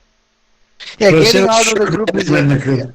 Yeah, getting out of the group would be a good, that's like what they're a looking great for. achievement Yeah. for Cameroon. Yeah, yeah. I think Brazil are going to win the group. Would you suspect? Well, I think they'll win the tournament, as you know, Brazil's. Yeah, I know Who you was the need other to one? accept Who's the that. other one? Serbia. Serbia. Oh yeah. Serbia. So, Yeah. they've got the best strike. They should sell to second simply because they've got so much quality in attack. Vlahovic, a bit like Lewandowski, they've always got a chance, and because Switzerland and Cameroon, I forgot, I couldn't remember who it was. They don't have the quality in attack. That's their issue. The issue. So Yeah, but think Serbia aren't a they're not a one-man bad player. teams. No, they're not a bad player. I mean, they've got Grijic and a few others. They're decent. Yeah, they've got They're not. Mitro as well. Yeah, Mitro. Yeah, He's been Mitrovic, yeah. scoring. Yeah, yeah. Yeah. They've got Milinkovic-Savic brothers. Yeah, that's true. Yeah, they're a decent side. That's what I mean. You'd expect them to be the other team to get through. Yeah, Yeah, Filip yeah. Kostic. They've got Filip That's right. Kostic who can provide the balls in for Vlahovic to put in. Yeah, They've got- you'd certainly be surprised if they didn't, if it wasn't them behind Brazil. Yeah, yeah. Yeah, it would be a massive underachievement for them. If I was a Serbia supporter, I would be very underwhelmed if you didn't get out of this group. Oh yeah, they should do. They should strive Yeah, to it. I'd agree with that. They've got a great group for them here to get themselves going and go Yeah, through it. maybe this is the tournament where Milinkovic-Savic can finally announce himself to the world. Yeah. Yeah, Well, he should do. Savage. He's what, 28? Is he something like that now? 27, I think. I- Just turned 27. Yeah. Right, so he should be at his peak. Is what I was trying to say Yeah. anyway. So yeah. He should be. He should be playing for Man United by now.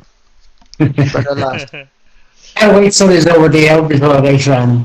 Yeah. no. He's the modern day Wesley Sneijder. Gets linked every day of the year, for God knows how many seasons. And never signs. Yeah, but never signs. Every team. And what don't wanna know. about Brazil? What about Brazil? They've got a great chance, haven't they? Before we move, can we just talk about those? You know those signings you always see. I see someone what's the name of that lad? I just remember thinking that the Everton were always linked to Riquelme. So, Yeah. I saw someone last weekend wearing a Riquelme shirt as I was walking, and I just thought, oh, please let it be an Everton shirt when I got to the other side. Please let it be an Everton. It has to be an Everton shirt because only someone it was, and it was. And then I realised it's his son's, isn't it? His son's playing. All right, yeah. I was like, oh fucking hell, yeah. That's why I couldn't recognise what the shirt was. It was really Riquelme, yeah. yeah, he was always linked. Anyway, so yeah. He was spotted at John Lennon Airport, Riquelme. That was one of the rumours sites. Riquelme's been spotted at John Lennon Airport.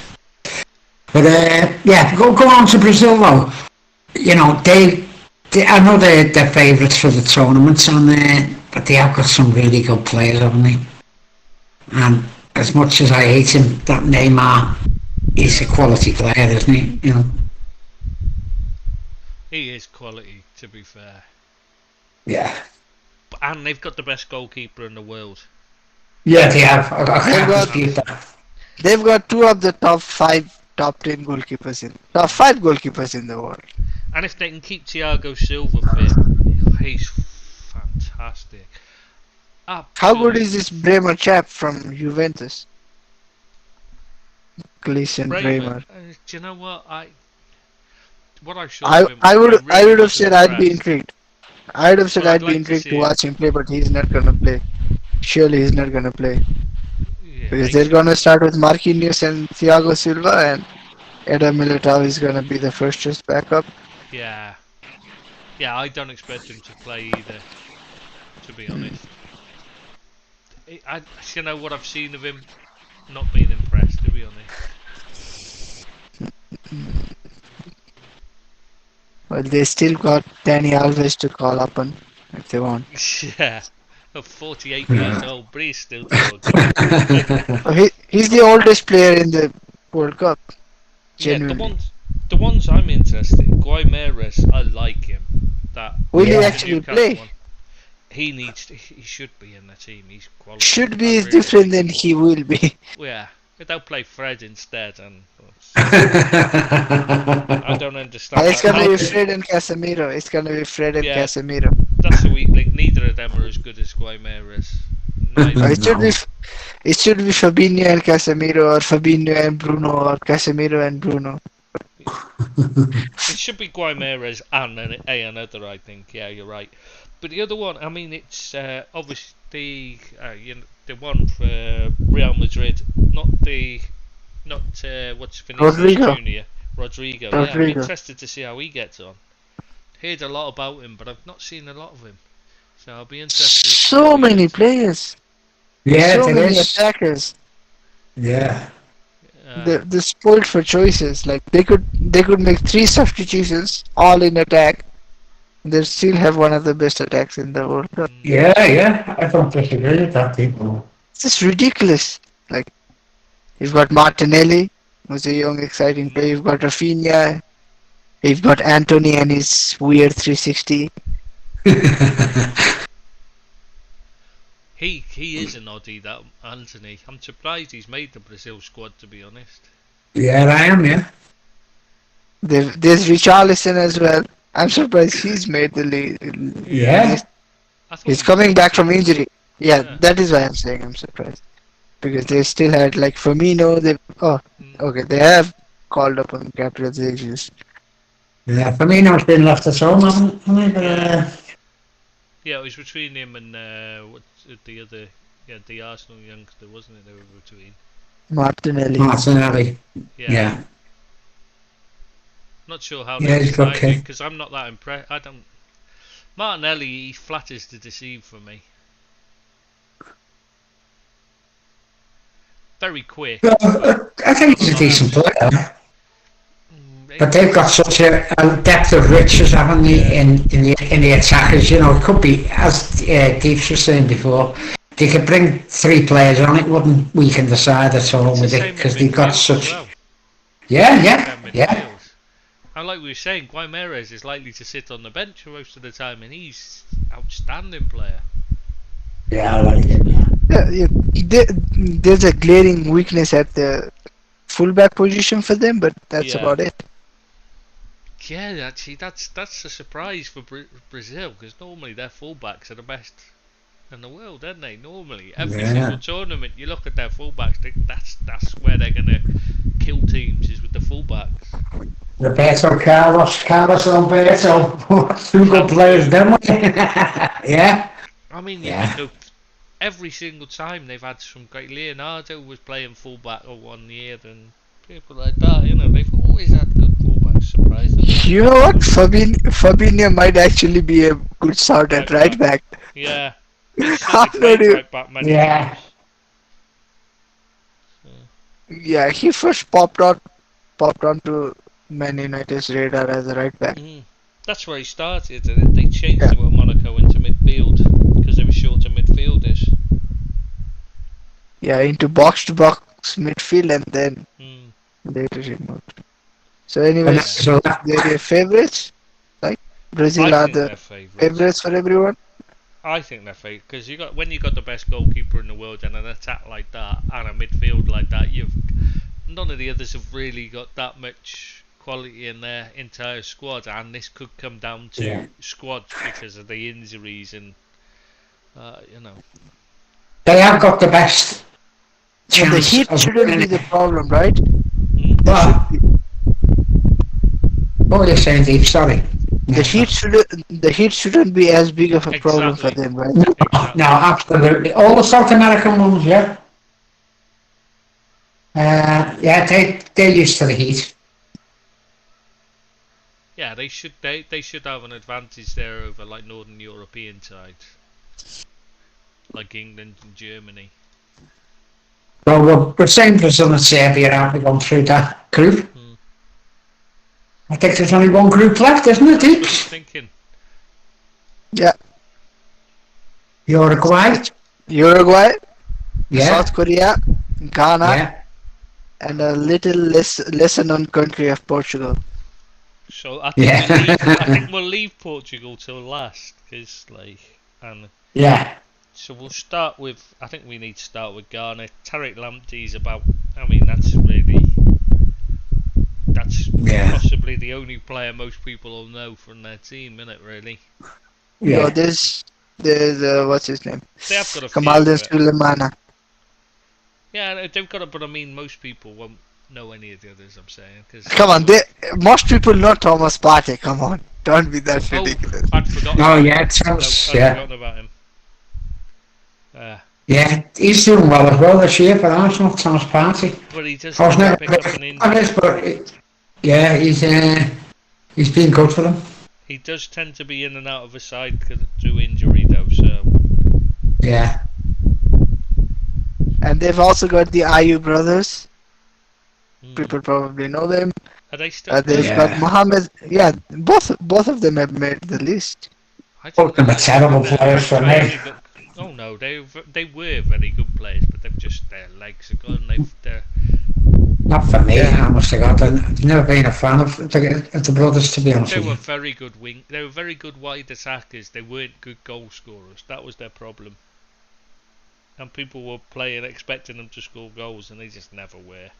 They were just hard-working wide attackers. You know what I mean? Who could cause problems for teams and work hard, but nothing special. Well, Like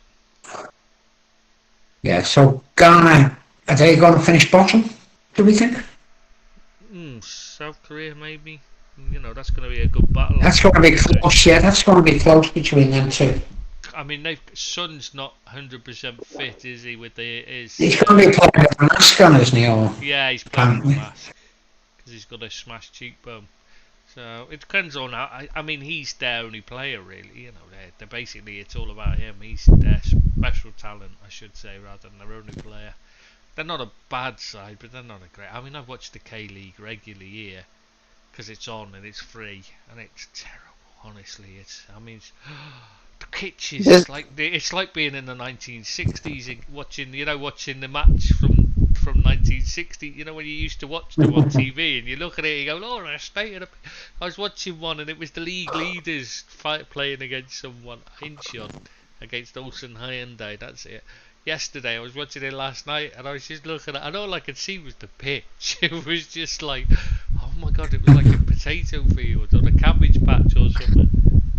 Maybe it was playing on an allotment, I think. Maybe the local allotment let them play on there, because it was terrible. There's Kim Min-jae as well, Yeah. the Napoli centre back. Yeah. Oh yes, he's quality. Yeah. he's a good player, yeah. Good He's player. been brilliant this season. But was he that good last season? I don't remember Well, anything. Billy should be the expert, seeing that he was linked to Everton quite some time. Everyone's like to Everton. You never call. That's not true, Bill. The shite players like James Rodriguez always sign. It's the good ones we Yeah. have problems with. Yeah, absolutely. They've also got Hwang Hee-chan, who people must know from his Wolves exploits. By that I mean 2 goals, 3 goals. That's about Yeah. it. So, what do we think of Uruguay? What do we think of their chances? I They've think got the big clown up front, haven't they? So they might score a few goals. and they've got some good defense. I mean, Araujo's fit. He's quality. I really like him. That Jimenez, if he's back to form, he's brilliant as well on his day. When he's Yeah. But do you think? and Valverde, do you think he's in gonna- midfield, what a player he is. Yeah, but back to Jose Jimenez. Do you think he's gonna end this tournament without getting injured. That's the biggest issue with Yeah, him. that's not. shame. Probably not. Probably. I don't know. I think this might. Hopefully for him, it depends. They might only play 3 games. Let's be honest. Bentancur isn't too bad Another either. one who's suited to the conditions, I think you're right. You're right in the conditions. But I don't know a lot about them, to be honest with you. And they always turn up for World Cups. And having Nunes up front, the problem is they've got Cavani and Suarez as his partners, and they're well past their best, both Yeah. of them. So I think they've got a good core of like 6 or 7 players that are brilliant, and then they're surrounded with a lot of players that are either well past their best or not very good. So it just depends whether the 6 or 7 can drag them through or not. I really like that Araujo Barcelona player. If he's at his best, he's turning into a real player. Him. And what do you make of Nunez, Billy? I still think he's a big clown, but it just, he is scoring goals, and I've said this on the site, I don't think he's got the greatest first touch. I think he's very raw, but he is young, and he is scoring goals, so, he's 23 though. type of player. I know, it's just not my type of player, to be honest with you. Exceptional. His movement is brilliant. Yeah, he is scoring goals. He's good in the air. He's good in the air. Very good in the air. It's so fun to watch him. I don't know why he's playing as a left winger. I know that's where he fits in at Liverpool, but he's not a left winger for me. But that might just be me. Times. He's played on the wing plenty of times. Oh. Yeah, well, he's played. I've only ever seen him at Liverpool, really, and I think he's a ready-made centre forward, but I don't know. Maybe it's me. That's where he's intending to be, but you play him where it suits the team, don't you? Yeah. I'm not knocking him for that. You know what I mean? It's just that he's a bit clumsy, a little bit clumsy for me. I like him a lot, personally. Yeah. Lightning fast. He's clocked the fastest speed in the Premier League by far. All right. He's bloody quick. He's deceptively quick, and he's so strong. Great in the air, great movement. If he could fix that first touch, then you're talking about a sensational player. But what he does is it's his movement is the thing, and his confidence. He needs to sort out his confidence, which I think allows when he can speak English properly. For Liverpool, that won't matter when he's playing for Uruguay. So I think of course it won't. I think you'll see a bit different player like. Yeah, I'm looking forward to seeing him, to be honest with you. See how he does. But Do you think they're going to win the group? I think that might be a tough. It's between them and Portugal though, but it might be a tough ask. It depends on fitness of players, I think. Yeah. Araujo's coming back from injury. Suarez and Cavani are like 85 years old each. So both of them got dodgy knees and injury problems in the last few years. So they. No, Cavani doesn't have much of an injury problem. He has motivational issues. Yeah. He only turns up when he feels like it. That's what I got from his stint at Man United. At Man United he did, but before that he'd always had odd games where he'd pick up knocks constantly. He'd spend a lot of time on the sidelines for niggles, you know what I mean? Yeah, maybe it's because of his movement. He's got excellent movement as well. Yeah. Honestly, he's he's a a fabulous player, and he'll put his heart and soul into it. Like Suarez, much as I hate him, he will. Yeah. He will. He was a great footballer. He was like. Yeah. Cavani was like almost becoming my favorite player at Man United after his first season, and then he decided to just pack it all in, take the money, and just never turn up. Yeah, shame. but this is Yeah, last chance scenario, isn't it? For Yeah, this is both, different. They you play know. for their So country. Uruguayans yeah, play for their country. I mean, you got to remember their population's less than Scotland, isn't it? yeah. So for them to even get there is incredible. Like, and they always seem to turn up for World Cup. So I fancy them to go through. Whether they win the group or not is, Mm. yeah, maybe it depends. But I think they'll go through. I think they'll do well. Portugal, though, you have to have them as favourites simply because they've got so much quality. You know, Ruben Diaz, João Cancelo, João Felix. Nuno Yeah. Mendes is a emerging young player. Mendes, They yeah, were, the yeah, the what's it player? left Oh, back. yeah. And Piers Morgan's best friend, he's going to be playing by the looks of it. Who's that? Who's that? I don't know who you mean. Who's that? No, the fellow who done the interview with Piers Morgan, can't think of his name. I can't remember him. I don't know him. Who's that? I think he goes by something like CR37 or something like that. Yeah, something like that, that's yeah. him. That's him. Yeah. Who's seen the interview? Because obviously I won't watch anything. I've seen a lot of the interview, not the whole of it, but I've seen a lot of it. Yeah. Transcripts and that, but I wouldn't watch anything with Piers Morgan in. It's either have You're not a eyeball fan, scratched out. Horrible, I like him. piece of shit. But yeah, he didn't do himself many favours, Cristiano, I'm afraid. He wasn't very obliging about Man United and the staff there and the manager. I think he's got issues, and I think he's played his last game for Man United. But I know we're on World Cup, so do we think he'll do a job for Portugal? I think he's got to have something to prove, hasn't he? Yeah, very much so. And I think that's why I fancy Portugal to win the group, purely because he'll have something to prove. And Yeah.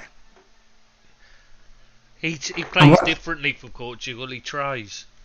He runs Yeah. around, which he doesn't do normally. Yeah. You know, normally But he hand on waits. Yeah, but hand on heart, be honest, does he even warrant his starting berth for Portugal? No, not the way he's been playing, but they'll play him because they can't not to, and It's that's the the but is. He'll get. But he doesn't. Yeah, my issue is he doesn't get his place for On his merit. performances. Yeah, he doesn't earn it or merit it. That's what has been happening at United. He doesn't earn it or merit. It's Yeah. high time he understands that he has to earn a starting berth week in week out on merit, not just because of his brand value, his historic achievements. Yeah, fine, you're one of the greatest players of the generation, but you're not one of the greatest players right now. There's a No. difference. No, Yeah, that's very common tactics. I think he'll struggle this after the first round as well. Yeah, I'm a huge fan of him. I've been a huge fan of him. Unlike many other people, I don't even care about all the comments he's made in the interview and all, because you already know he's a guy that's got his head right up his backside. Yeah, it's a You bit. already- He is a Why are you master surprised? international Why? master. Yeah. Why are you surprised that he's offended that now he's not the god in the club? Now he doesn't get everything as he wants, so he's offended. Yeah, he's always been like that. But at least he looks For- better than yeah. Rooney. Yeah, but that was a great comeback from Ronnie. That was a great comeback. But I think for me that showed what he's thinking is, yeah, but I look good rather than I am good. Yeah, yeah. And No, I that- think it's a bit of a lost in translation situation. I think it means I look after myself better than Rooney. Oh no, I know That's that. why I've been I know playing he's- longer than him. I know he's saying that, but what I'm saying is his thought process was, I look good still. You know what I mean? I still Yeah. think he Yeah, did but that's mean the that. truth. No, Come I on. think he did mean that. I think that's what he meant. No, I think I'm gonna give him on that thing. I'm gonna give him a benefit of the doubt, and I think he just means I look after myself better than No, him. I'm with Tris there. I think he thinks I'm gorgeous. I'm absolutely gorgeous, aren't I? Yeah, because he's always been like that. He's right up himself. But what a terrific footballer he's been. One of the best I've ever seen, I'll be honest with you. And absolute talent and the way he's looked after himself. Absolutely fantastic, model professional. But he's finished now and he can't accept it. And he's got to move on and say, he's not good. If you're not good enough to get in the Man United side, you're not a great footballer, are you? Yeah, and like he called out the owners. Fair enough. He called out the pundits. Yeah. Who cares? But he picked the battle against one guy that has actually managed to win over the Man United supporters, and that's Erik Ten Hag. Yeah. For the first time in God knows how many, like for the first time since Fergie left, there is one guy that has managed to unite the Manchester United supporters behind him. Yeah. I've not seen a single guy that has doubted his credentials, doubted his ability, doubted him. There's unanimous support behind Erik Ten Hag. That's one battle you're not gonna win, Ronnie. Yeah. I mean, to say he didn't show him respect, hang on, he let you have time off. You're saying he didn't believe, he was saying he didn't think he believed what he said about his kid being ill. And I think that's a terrible thing to say without any proof. Yeah. Because because they gave you time off. I mean, yeah, but that's the thing. Even if he didn't believe, he didn't come out and say that he's gone AWOL, he's not shown up. He treated him with as much respect as anyone should be expecting. I think there is not even a single thing he could have questioned Erik Ten Hag with. Ten Hag has handled the situation impeccably. Yeah, I'm with you, Deep. I'm with you. I didn't understand his comments. Well, the rest you could see, but like to say he didn't respect. I'm like, no, I can't even see what you're saying there. I don't see what he's done that shows any kind of disrespect to you.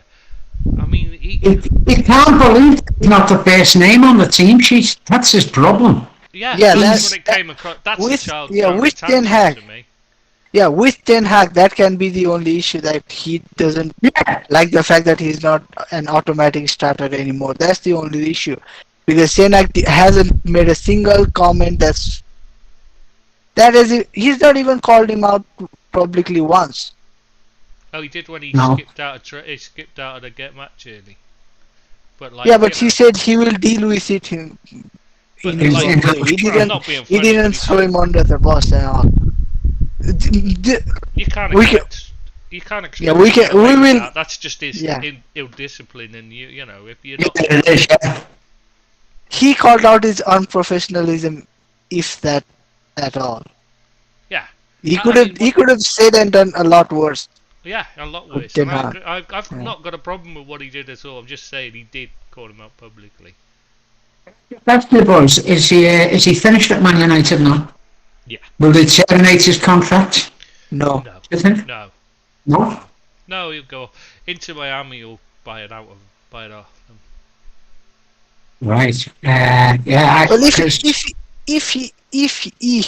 he is so desperate, if he really wants to leave, then why doesn't he just forgo whatever money he's owed for the rest of his contract and then just go on the market as a free agent? Absolutely.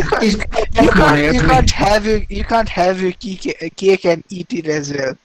Yeah, you're right. Dave. What's the point in having a cake if you don't fucking eat it? I'd never understand that saying. Absolutely. Of course I want me cake and I want to eat it too. What else do I do with it? That's how you got fat. Yeah, but, like, that's where I'm going wrong, obviously. 'Cause Yeah. fucking hell else you meant to do with it? Has he ruined his legacy? Has he ruined his legacy?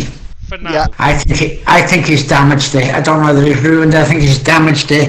I think he was very well respected by most professionals, and the pundits loved him. You know, everyone had a good word to say about him. And now it seems he's tainted it a bit for me. You know, I've always been a massive fan of his, but he has tainted it with that interview. And there's no way back now. He cannot play another game for Manchester United, in my opinion. And I think he's got to go. I don't understand why he didn't take a big pay cut in the summer and move on. If he was that desperate to go, which is what he was trying to claim. Yeah. Well then, you know, go then. There's nothing stopping you except your wage demands. That was the only thing stopping him making a move in the summer. So, Yeah. You know, to complain that you've not been shown respect, I'd say that you didn't show respect because you're expecting ridiculous wages when you're clearly over the hill. Yeah.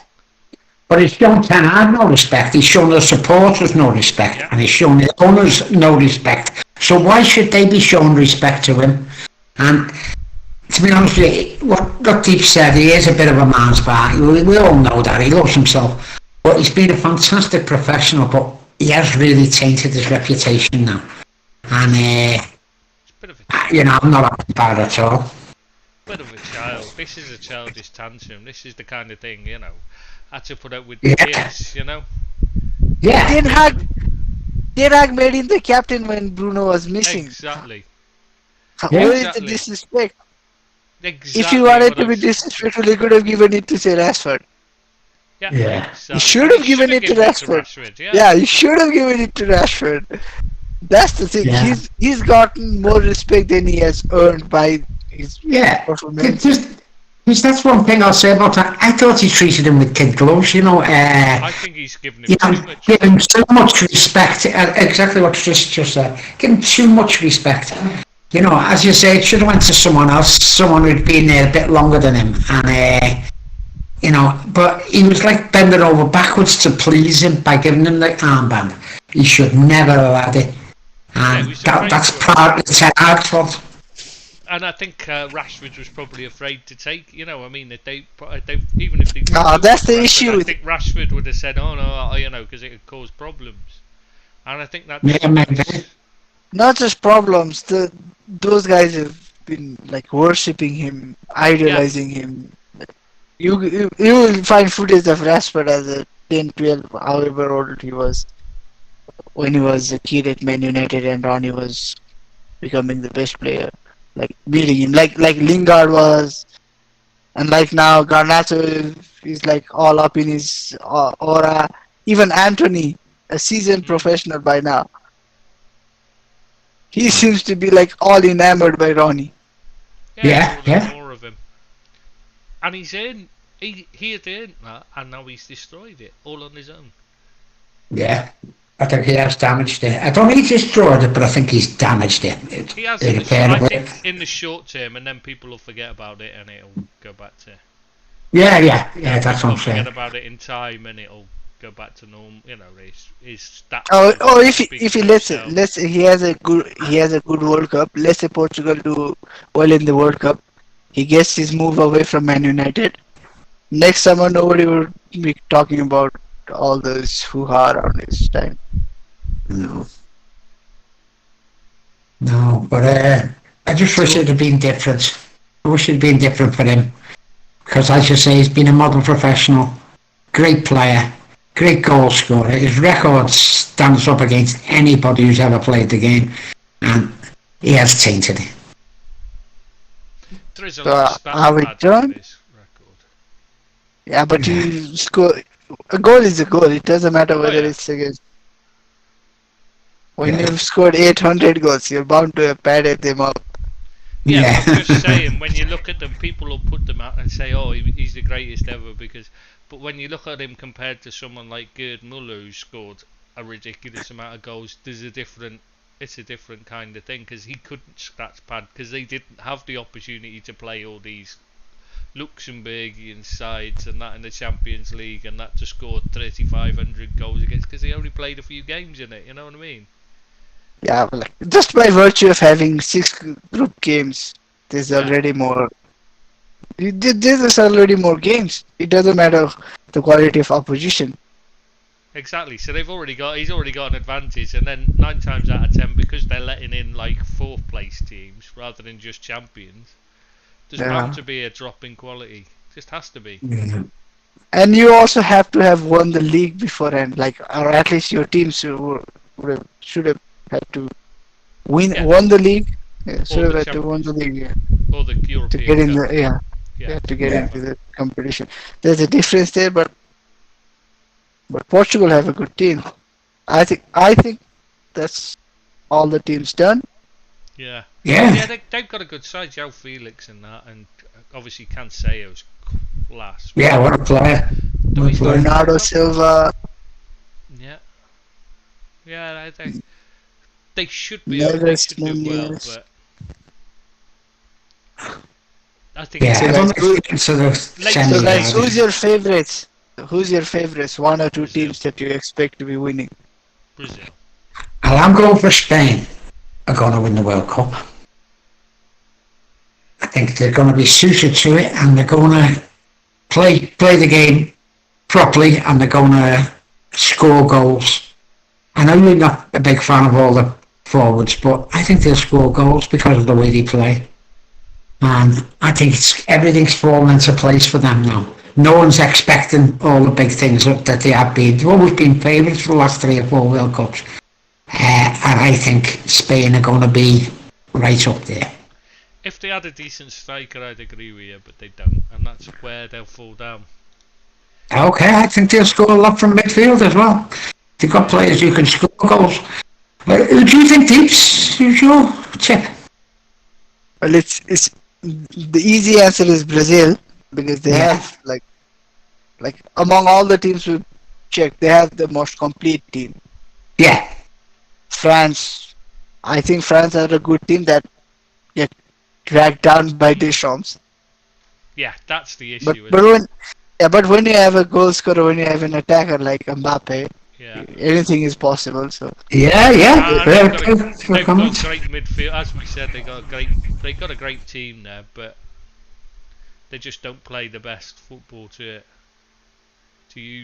utilize it to the best. You think Germany have got a chance, deeps, don't you? no, I think they're one of the more underrated teams. I think Germany, like for me, Germany. Right. I'm gonna be supporting Germany in this World Cup. Yeah, right. Yeah, They always turn up in World Cups. they do. Except this one. You can wish, Billy. I don't know why these English supporters hate Germany so much. Maybe it's because of the non-goal Frank Lampard scored or didn't score. I think it's the World Wars and that, though. I think it's to the be 2 World honest. Wars, yeah. Yeah. and robbing all the sunbeds on the beach as well. That could be the catalyst. But I don't think there are people that hate Hitler more than there are in Germany. So I don't know how that can hold to the generation. I think Germans hate him more than most of the other nationalities. If nothing else, then for making them the villain. And yeah, man, you got to remember that was only one of a few wars at the time. You forgot about World War One, Deeks. Yeah.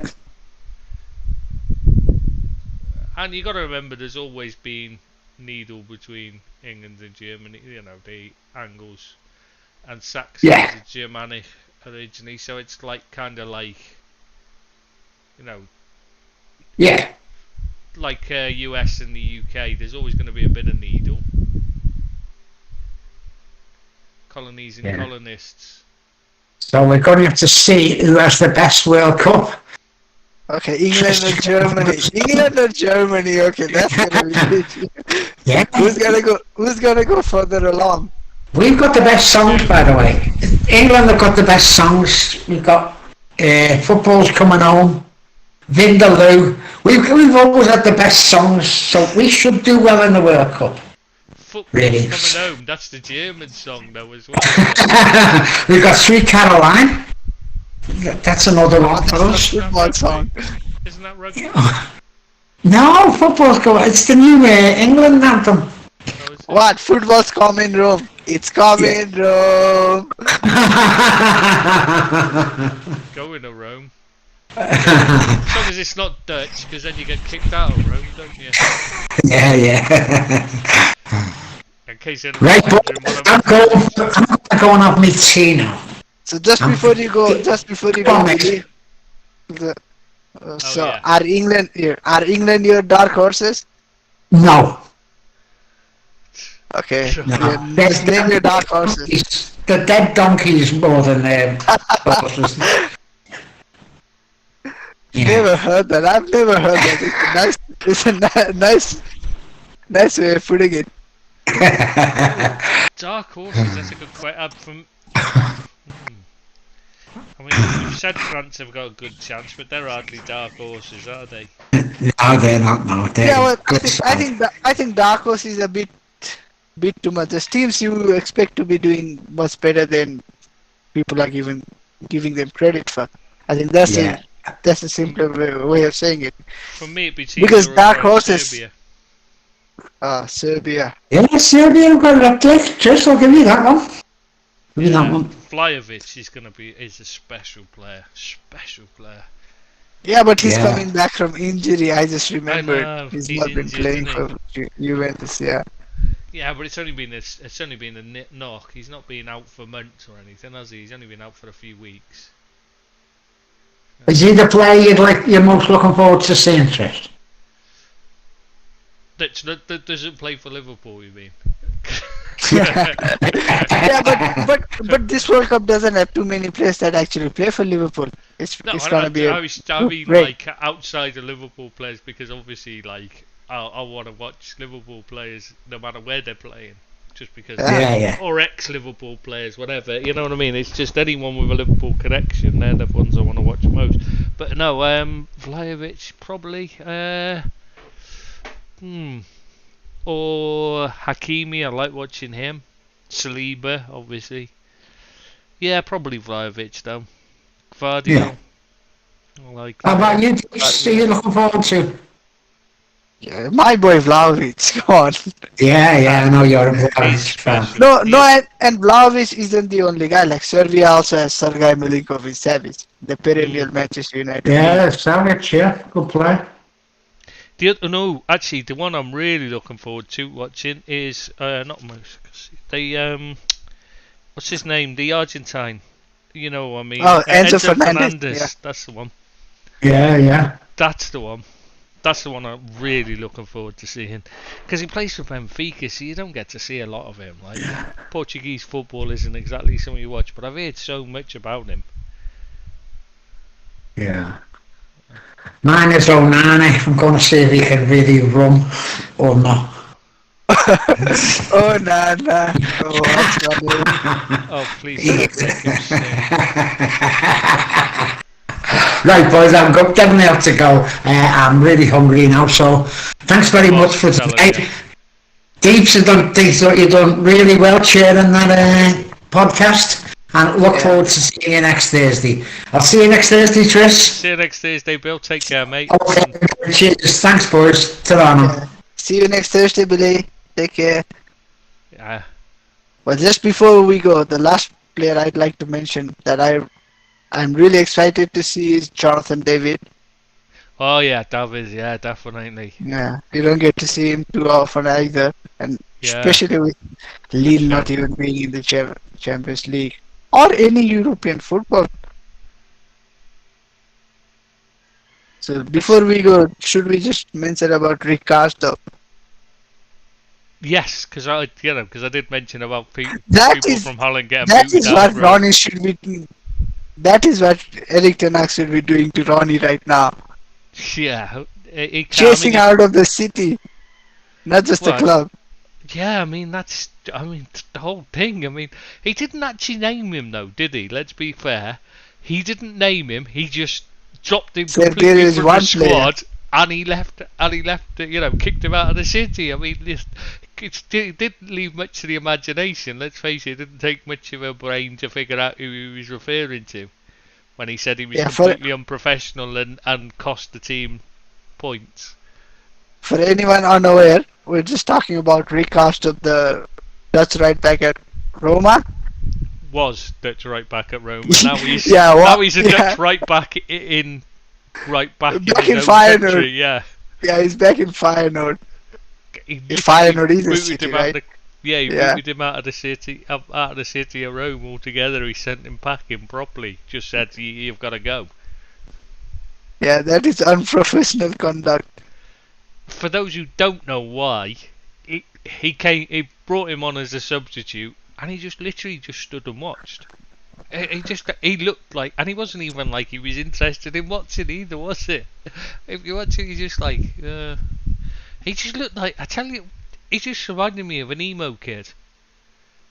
You know, just standing With all his shuffling round with tats his as hands well. in his pocket.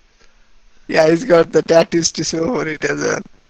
Yeah, like like when you got the emo kid in school, and you've picked your team, and you're one short, and there's the emo kid's got to pick him because he's the only person left, and he just comes on and shuffles around with his head down with his hands in his pockets and doesn't actually do anything. That's exactly what Karsdorp was doing, just watching people run past him and not making any effort at all to do anything about it. I can understand why Jose was pissed off, to be fair. And if you can get Chris to support Jose Mourinho, then you've done a brilliant job at messing things up. Yeah, you've got to be bad, haven't you? Let's be honest. He was terrible. I mean, have you seen the footage? It's shocking. Someone put together a video on YouTube. If anybody's actually listening to this, want to go look it up, it is well worth a watch. It's shocking how bad he is. I mean, he couldn't have tried to be any worse. Just isn't possible. Anyway, I think we'll call it. Oh, is that Ed 25? It was Ed 25. He's gone now. Yeah, Billy's having his cup of tea.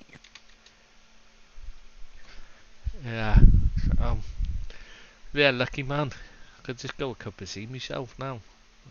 But it's 3 a.m. here, so I don't think I'll bother. Right. So we'll call it, and we'll see you next. What will be next Thursday? What are we going to discuss? It'll probably be more. It won't even be World Cup, will it? Because it hasn't even. Won't even kick. It'll have just kicked off. It'll be World Cup, won't it? It'll have kicked off and be. England would have played their game already. They will have played. Yeah, so we will have something to talk about then. Yeah, but we will have the opportunity to review a brilliant, masterful performance by Harry Maguire.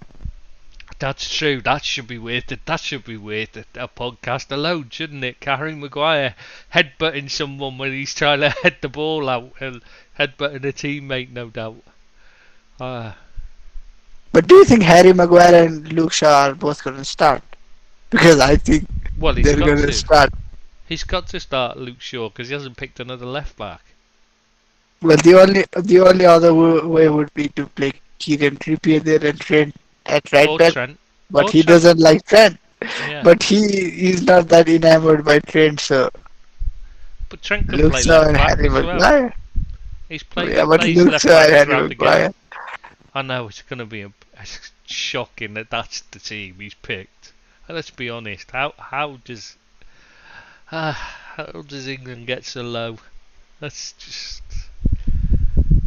When you've got a league, the strongest league in the world, and your national team's that bad, it's just unreal. Yeah, well, it's normal because England. I don't know how, but England struggle to recruit good coaches, good managers. Well, the problem isn't they struggle to recruit them; it's that they charge them too much. The FA charges too much, so good coaches can't afford it. So all you get is the ones that are with clubs. That's you have the likes of but England in general doesn't produce that many great managers either. But again, it's because there isn't that not many a single coaches. one. Yeah, not a single one has won the Premier League. But if you don't put them through the coaching badges, you're not going to get many to choose from, and that's a problem. If you look at like Germany has something like I think it's 2 players per coach. The number of qualified coaches is something like 2 professional players to 1 coach. In England, it's something like 15 or something. I think it was, or something like that. I remember reading. And Well, everywhere else, the ratio is like 3, 4, maybe 5 professional players, and England's like double figures. So I'm pulling this number right out of my head from memory, so it might just be wrong, but I think Germany has 10 times more coaches than England. yeah, something like that. It is ridiculous and difference for not much not that much of a difference in population. Yeah, because they can afford to qualify. When you go to take it with the English FA, it costs you a fortune, and you literally can't afford it unless you're wealthy or so you're connected to a club that will pay for it. Yeah, and even then you'll be studying the coaching manuals of Harry Redknapp. Well, yeah, exactly. Harry Redknapp and Alex Ferguson put them together, neither of which were actually coaches. Well, at least Alex Ferguson can say higher, better coaches. Harry Redknapp, what is he gonna say? Just wheeling and dealing? Yeah, it's just. I mean, it makes no sense. It was them rather than they had to take their coach rather than because they had to qualify coaching badges at the time.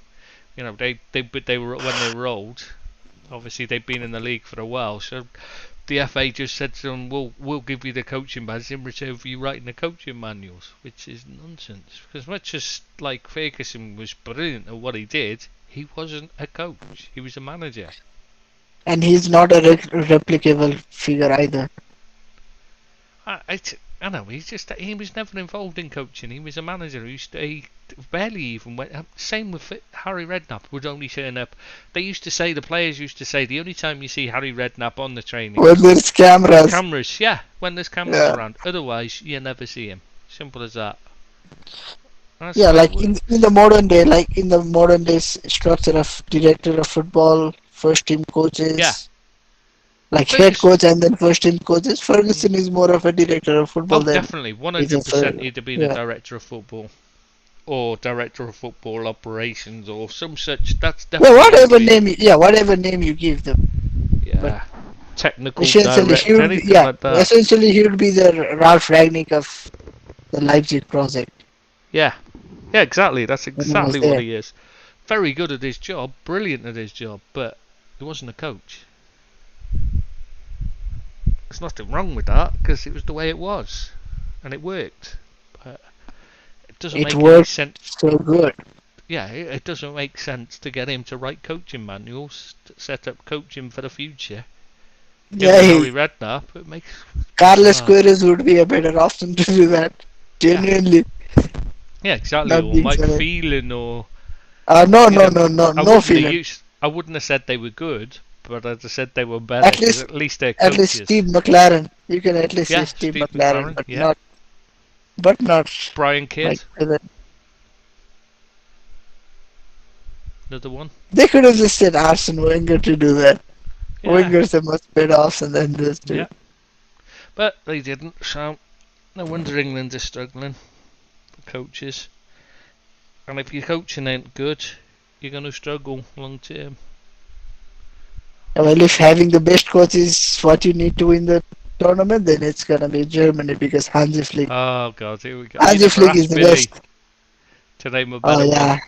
Yeah, he just ran away because he couldn't hear himself say Bobby Martinez even as a joke.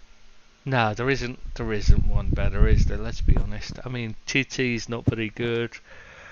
Deschamps is shit. Lewis I don't know much about the Argentina coach. No, I don't know how good or bad he is. I can't even remember who the Argentina coach is off the top of my head. Lionel Scaloni. Oh, it's Scaloni, of course it is. Yes. No, I can't think. I know the name. I think Louis van Gaal. I think Louis van Gaal makes the top 5, and it just says it all. Yeah, I think that does say it all, to be honest. Anyway, I think we should call it there because like this can't be very interesting for anybody that's left listening. Apologies for this rambling on about nothing really. So we'll see you next Thursday. Thank you, Deeps, for chairing this one. You did a good So job. okay, mate. just to end this all, who's gonna be the top scorer for you? Oh, Mbappe. Okay, I'm gonna go with Rafa Leao With who? for Portugal. Rafa Oh. Leao for Okay. Portugal. Yeah, good shout. Yeah, interesting one. Could be, but he's going to be playing alongside Ronaldo, so Oh he might yeah, never get. I He might never get a forgot. I pass. forgot. He might never get a pass. No, he might score in the first game and then be benched for not passing. Yeah, exactly. For not passing to Ronaldo, no, there's not a chance. Let's be honest. No. So, do you want to rethink it? No, I'm gonna stick with Rafa Leao. No, I think he's gonna be the breakout player of this tournament. Interesting. He's already a big name, but now he's gonna be like a superstar after the World Cup because he has a lot of the skills that Mbappe has. He's got pace, he's got good finishing, he's got good athleticism, physicality, everything, and everybody is still gonna be caught up in Ronaldo. The thing is whether he gets a chance. I know. I think he's gonna play from the start because Rodney is gonna be the striker. Leao plays from the left, so I think he's gonna get a chance. No, unless he doesn't pass to Ronnie and shoots instead. Yeah.